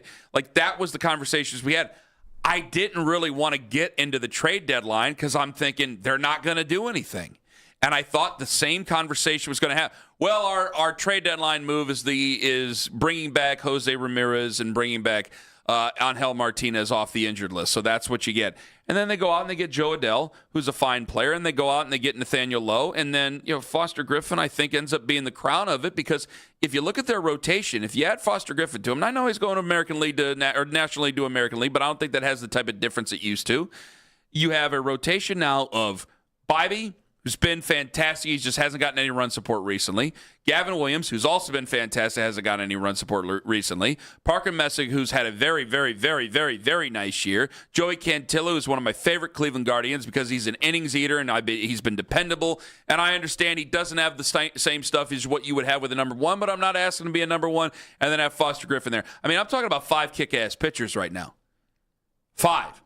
Joey Cantillo would probably be 5th in a rotation, but I know it doesn't really matter anymore. I'm just pointing it out. So I got a good rotation here, and I'm 3 games behind in the Central. I can make that up. I got better value for Foster Griffin than what I think they did in Chicago with Luis Castillo. I'm done bringing that up now. I think we're in a really good spot. I want to know if it makes any bit of a damn difference to any Guardians fan out there. Does it make do you think it makes a difference to the team this year? Do you think it makes a difference to you as a fan? I think the answer for both has to be yes. How much of a difference, that's up to you guys. Yeah, I mean, they're definitely better. And most everybody I've seen nationally have said, well, they're not crowning the Guardians, but they're like, yeah, they're one of the trade deadline winners. Yeah. So I did not expect yesterday when we woke up, I certainly didn't expect the day to end like that. So that is good. Now let's see these guys actually come through. And can you imagine if Jose Ramirez, who is just having a nightmarish season with the injury, he was bad before the injury, if he can turn this around, you're right, maybe some help in that order can, be a lubricant for somebody like Jose, who has played nothing like an MVP candidate, when every year we're talking about him as, top 5-ish in the American League. Like, maybe if he can get things going down the stretch run, that could be a total game changer for this lineup. I also just pause because of how I thought that they were going to be a team that doesn't make moves. Am I over exuberant that they did make a couple of moves? Like, is this a team? Because I was like, the AL's up for grabs. They can go out and they can grab the American League. Is that a little bit too exuberant to everybody? I'm serious. Because it's a weird year. They had so many young guys that are in this lineup. It's disappointing that Manzardo's had the type of season he's had. I think he'd be disappointed, and everybody at the Guardians organization would be. David Fry, really didn't expect much coming back from the injury from last year to this year. I didn't think it was going to go very well. It didn't go very well. Okay. And he's like 0 for his last 60. One of the very nice guys. Hopefully he can turn it around, but I don't think he's coming back in 2027, and that's the same thing that Matt Derry just said, and you can hear that interview, 923thefan.com. Remember, every day, right here on The Fan is brought to you by Surfside Hard Iced Tea. I ask you to please enjoy that Surfside Hard Iced Tea responsibly. So I have these obviously 4 different moves, but 3 that I think make a huge difference on this team. And if this is going to be a team that still needs to hit power, they get Joe Adell that helps them hit power. He hits the ball hard. They're hard outs. And I still think he's going to be better at home here in Cleveland than he was at home in Los Angeles. So I do think that this helps this ball club. If it were an A-plus move, which I respect Jason Stanford, and I'm thinking if it's an A-plus move, it probably wouldn't be available to us because there's still so many teams that are kind of hanging around in the American League that wanted to make a move. That's why I was a little bit surprised with what Detroit had done and with what a couple of other teams had done, because they're still kind of kicking the tires on being a contending team. 216-474-0092. Jim in Concord, you're first up in The Fan. Hello. Yeah, hi. Thanks for taking my call. Glad to have you, Jim. These are moves consistent with the way the Guardians operate. They don't have the same wallet that Haslam does and Gilbert, but I think, people knock the Dolans, but I think they do a great job with what they have. And he talk about Antonetti and Chernoff, and then that's a credit to Dolan too, because he hires great people. And I love what they did yesterday, and hopefully it comes something good comes out of it. Can I ask you a weird question here, Jim, who's your favorite football team? Notre Dame. Do you have a favorite? Notre Dame. You don't have a favorite NFL team? Yeah, the Browns. Shador, baby. Okay. Well, the reason it was very odd because I like to make these comparisons. Like there's a very weird reason I asked you, Jim, and thank you very much for the call. Last year I compared the Cavs to the Ravens, saying like, man, you have this regular season, it ain't gonna matter much, and then you still end up like people wanted John Harbaugh fired, people want Kenny Atkinson fired. I like to make those comparisons. You and I made the comparison between the Guardians and the Steelers so many times over. You have an owner that's kind of quiet. We don't hear a lot of them. They've owned the team for a long time, not since 1933, for crying out loud. And their standards different than where a lot of people are. Like there are teams that will overdo it and they'll try to go for the gusto and win. They're a cap system in the NFL, so it's not a true dollars to dollars comparison here. But you have a team that's quiet in their ownership, that lets their front office go and do their work, that, yes, some fans are upset because all you've done is win the division and be a successful franchise that finishes over 500, that you've had good managing here over the last couple of years, or over the last couple of decades where you've had Terry Francona and now that you've had Stephen Vogt. I mean, there's a lot of comparisons I can make between the two organizations here about how they do their business. And both fan bases are what? Critical of them because they may not do what they believe is necessary to get that team over the hump. And I still feel today these are good moves. I still feel today there have been people who have, a lot of fans, not just people, a lot of fans who are still going, so what, Ken? It's still the Dolans. It's still this team that's playing with one hand behind their back. People have gotten bored with them making the playoffs. Making the playoffs doesn't mean anything. So does not making the playoffs? Yeah, if I'm just saying at the end of it, well, it's baseball and anything can happen. I think that, yeah, a fan that's saying just making the playoffs and then saying that, I think that's insulting to them.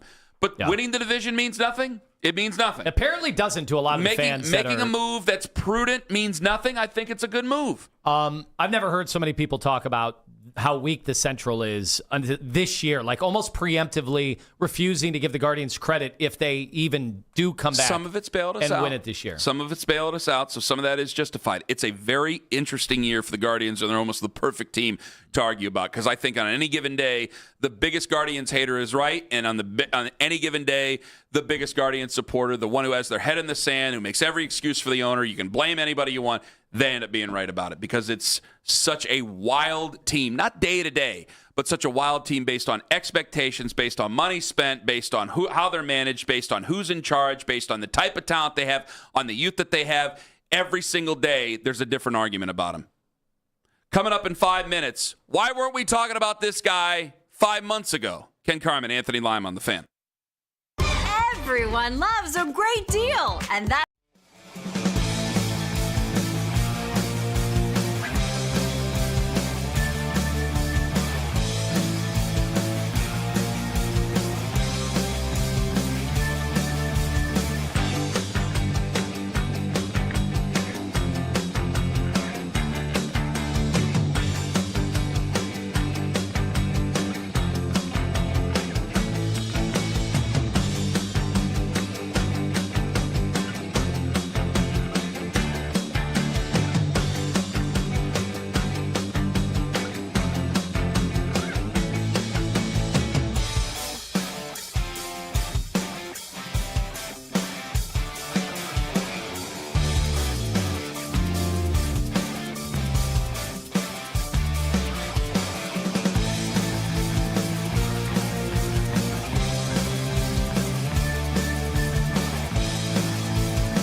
Anthony Lima. It's the Fan Warm-Up Show with Jeff Thomas. Weekdays starting at 5 a.m. on 92.3 The Fan.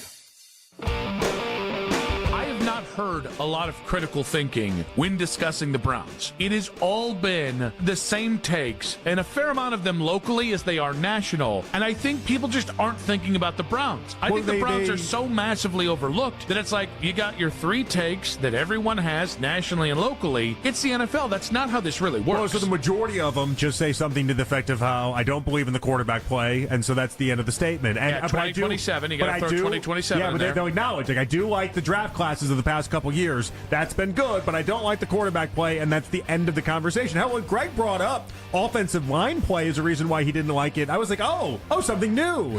Why do you think that? Even though it should be an obvious reason why he would think that in some respect, but I was like, let's find out, because most people don't go that far.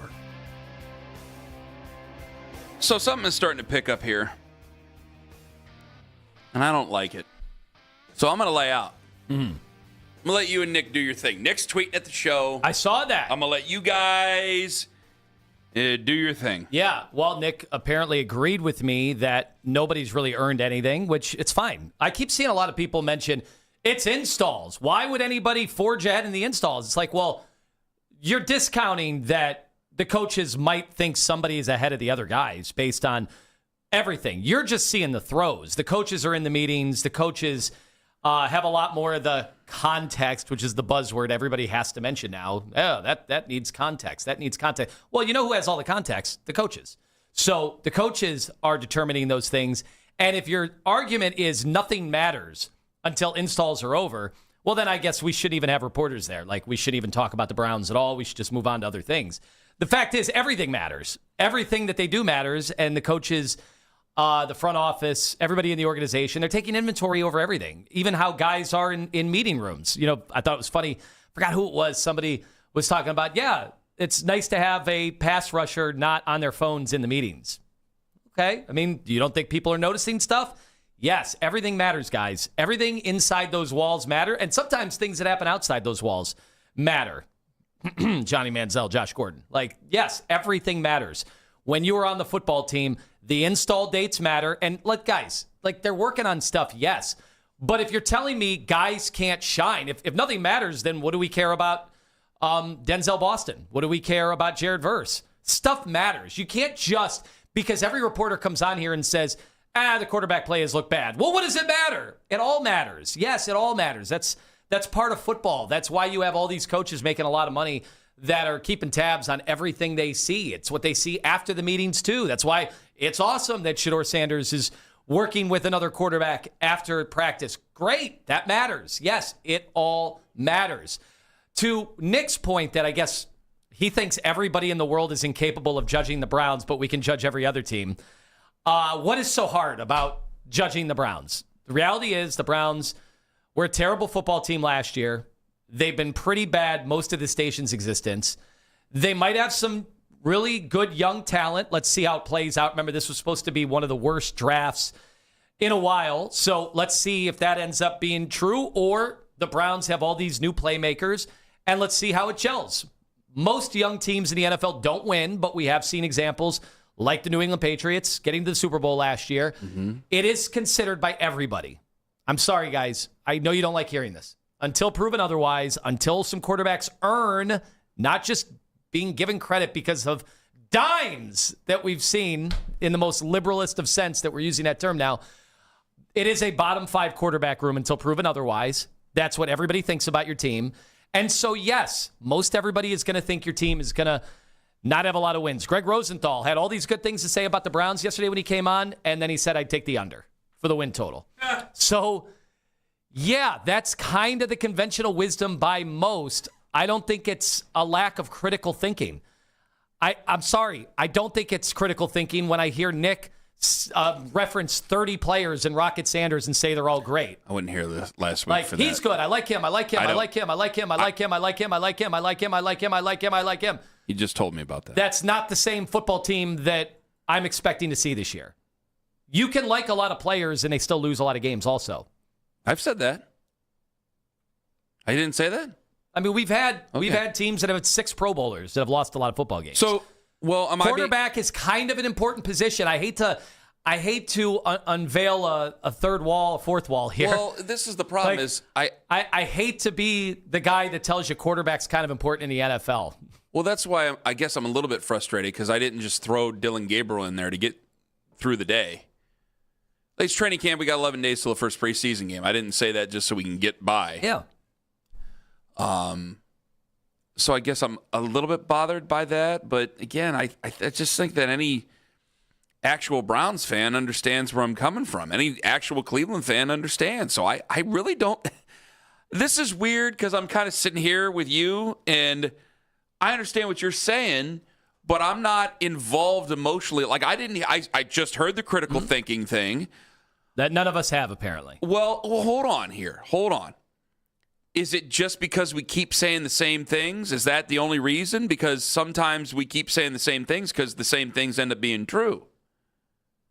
Like, I'd love to find different reasons. Well, I think Nick would say that's not critical thinking. You're not using nuance to this specific situation. You're allowing all of the past influence what you're saying. All the bad, nightmarish scenarios that have played out, because it's almost always been the worst, with the exception of the Joe Flacco stretch run and the COVID year. It's always been bad. Well, some people are. I saw some things on social media during a break where they were showing there was like 132 left, and it was right before Joe Flacco completed the comeback with the Jets against us in week 2. And I'm not referencing those bad memories. I'm not referencing the pick six in my kick six in my bad memories. I'm not doing that. Shador wasn't part of those teams. Deshaun Watson was for one of those years. I'm not sure. You get what I'm pointing out here, though. I'm not looking at the past to dwell on the future. Well, and we both I'm willing to accept Deshaun Watson as the starter based on what he's doing right now, based on what Shador may or may not be doing right now. I'd rather Shador start, but I'm willing to accept it right now because of the future, not because of the past. We both like Todd Monken, but let's be honest. Todd Monken was not their first choice.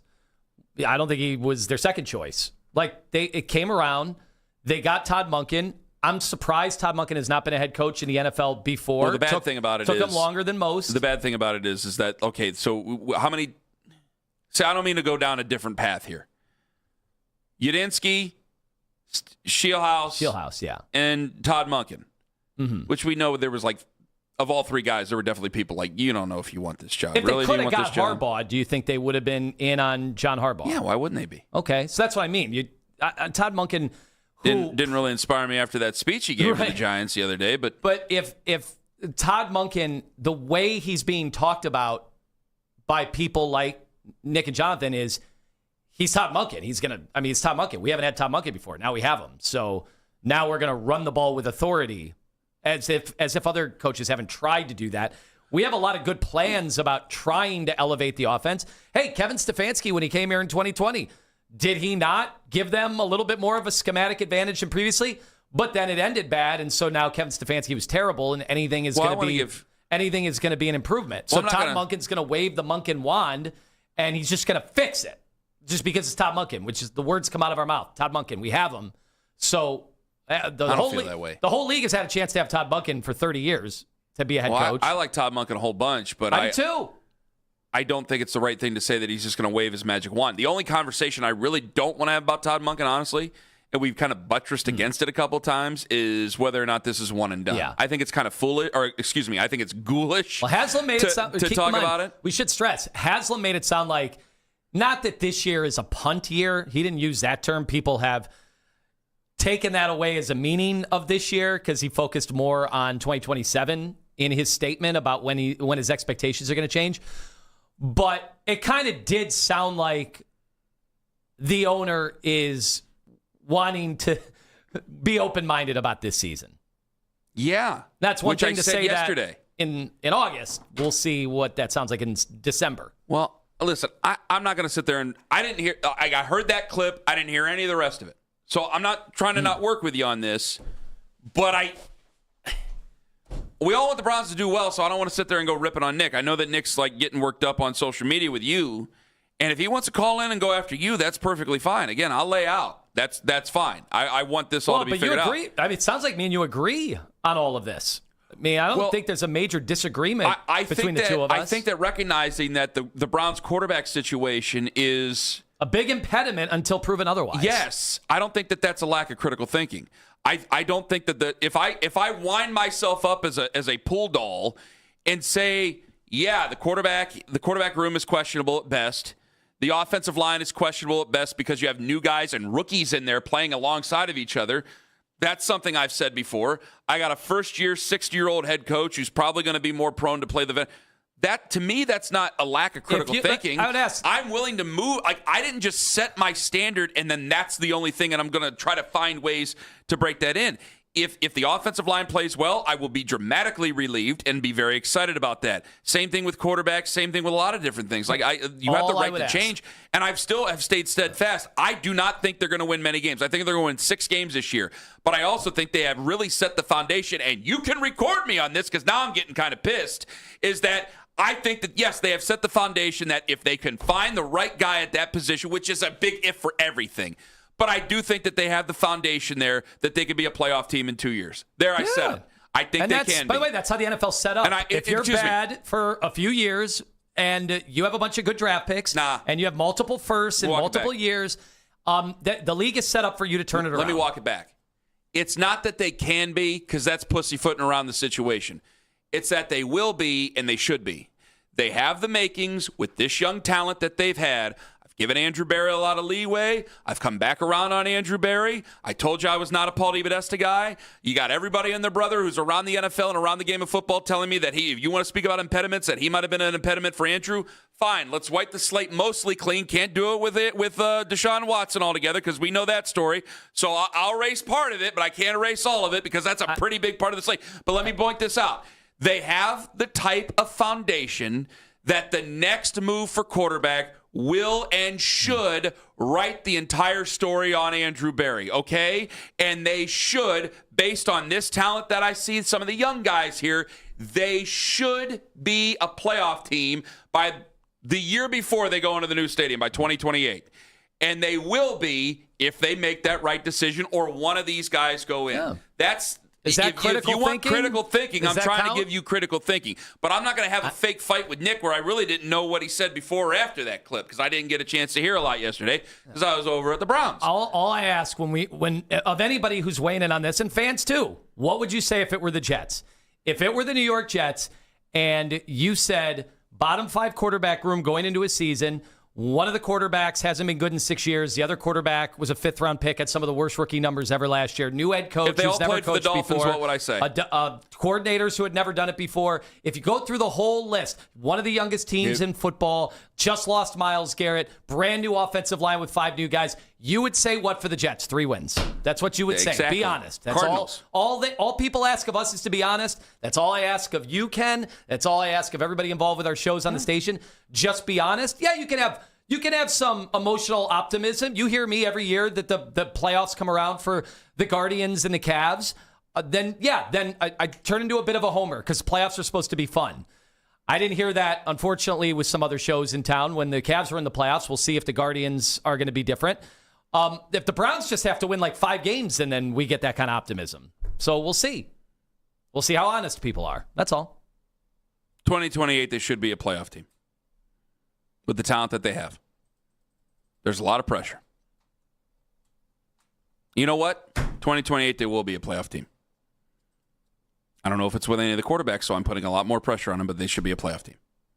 You have the type of young talent here around this team that you should be. Saying they can is not saying anything. So if we want to do critical thinking, that's as critical as I can be. I'm not trying to take a swing at Nick, because Nick, if you're out there, and I know you're listening, I don't know what you said before or after that, so I'm not ripping on you, man. You don't listen much, do you? I listen. didn't get There's a a good chance. show. I didn't get a chance. I was in Berea yesterday. I mean, they love Rocket Sanders. They hate Hall of Fame James Harden and Donovan Mitchell, but they love Rocket Sanders. And they also thought that was a dime yesterday to Concepcion as he rolled into the end zone 5 yards. I think one of them might. No, I'm not going to take that. After he took 7 seconds to throw the ball to a wide open receiver. You take shots. And then the duck, the wounded duck in the sky. I didn't think it was. Was it windy yesterday? Was it really windy yesterday? He was fine yesterday. The unrelenting winds off the North Shore in Berea. In August. Held that ball up a little bit. Oh, wait a minute. It's right off the lake. You telling me there's no wind that comes in off the lake? Eventually it gets there. I mean, Chicago's called the Windy City. They're not against an ocean. They're against a big lake, just like we are. Champions pose. Here, I'm fighting for them, and they're not even at a dog in this fight right now. You got to tell the kids about politics, the Windy City. It's about politics. Oh, that's why? Yeah. I thought it was because of the wind. Makes sense. I'm it's sorry. Very windy there. Is that a thing against... Get caught in a wind tunnel downtown. You're in the loop. Oh, they'll blow you right over. Just like in Berea yesterday, apparently. Okay. It was a fine pass to KC Concepcion. Why are we doing this? It got there. Oh, my God. It did get there. I knew eventually it would. And then you wonder why you get cussed out by strangers on the internet. Coming up next, what's in a name? A couple $1 billion. Ken Carman, Anthony Lima. Take us with you to work on the free Odyssey app.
Consumer Tire. Beyond the practice field, we are the radio home of the Cleveland Browns. 92.3 The Fan. Hey, don't be pressured when it's time to shop for an engagement ring. Stop in and see Josh at Bookman & Son, where jewelry shopping is made easy and comfortable. BookmanandSon.com. Headline sports news every 20 minutes from the University Hospital's sports desk. We are Sports Radio 92.3 The Fan.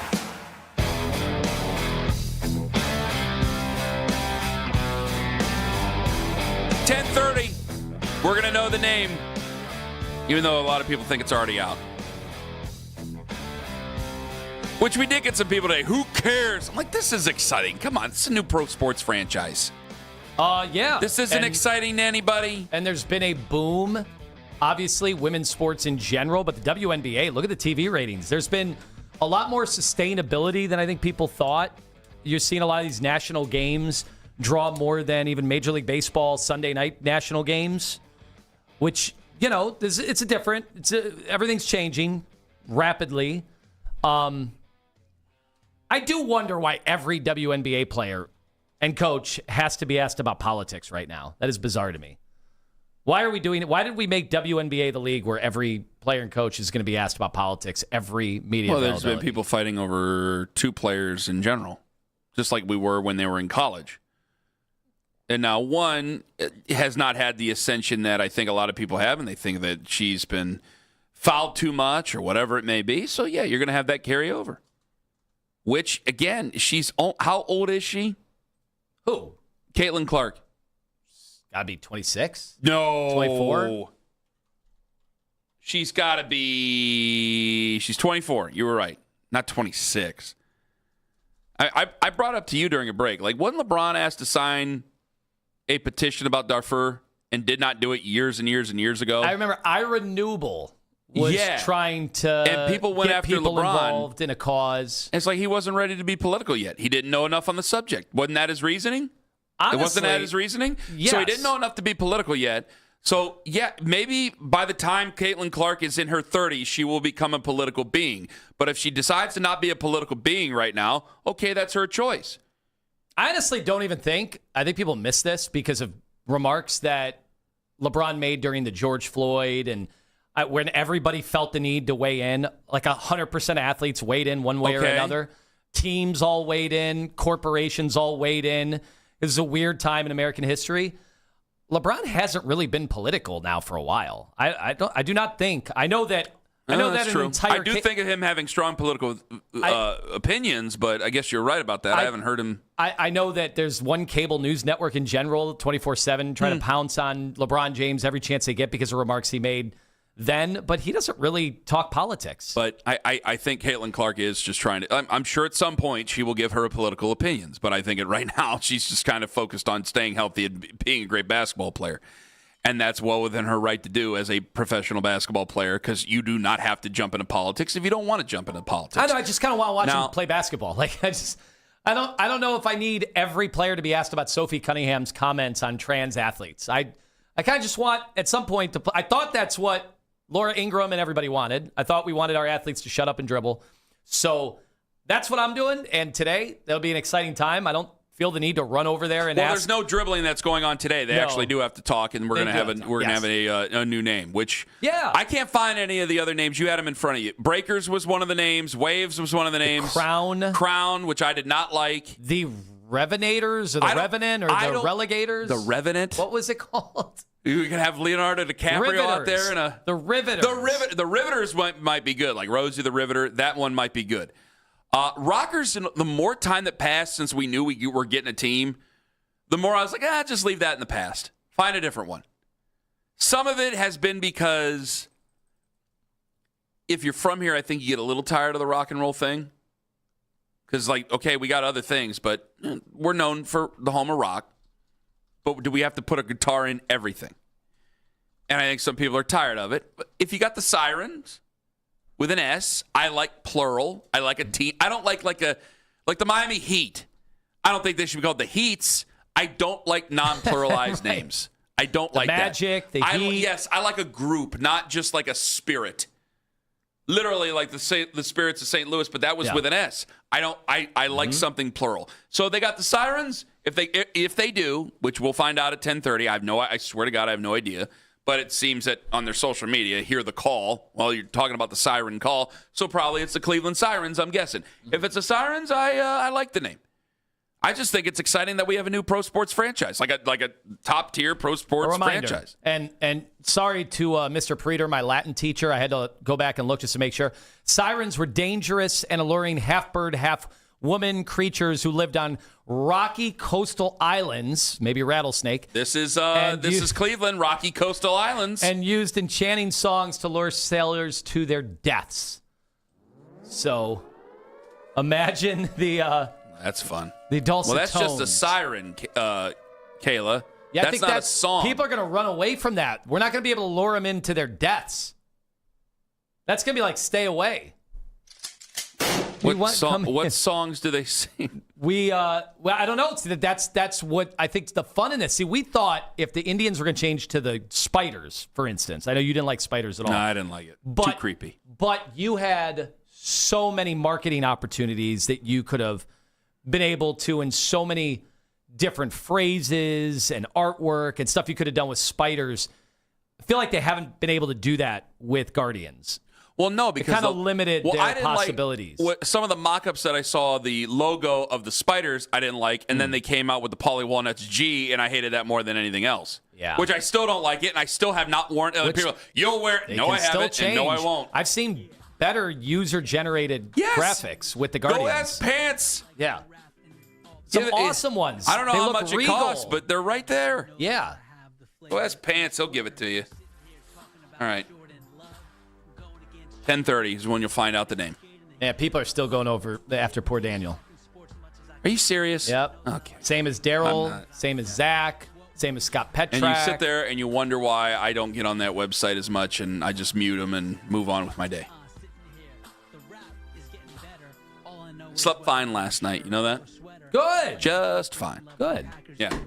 Because I just want the best quarterback to win, but I do want Shador to get it. Hopefully it's not as windy today in Berea. Stop it. It was a fair enough pass. And What's your problem? Those quote dimes don't look like hang time punts. God, can you just give a little bit of credit somewhere? You keep glossing over the Gage Larvidan pass. That was Frauds in the afternoons. That was nice. That was a good one. Thank you. I got something out of you today that was positive. Back tomorrow, 6 to 10. It was a drive that stalled out previously. Have a wonderful day, friends. Didn't get the playoffs. See, you're just doing it for the people on the internet. You're not doing it for the real folks. Hack. This is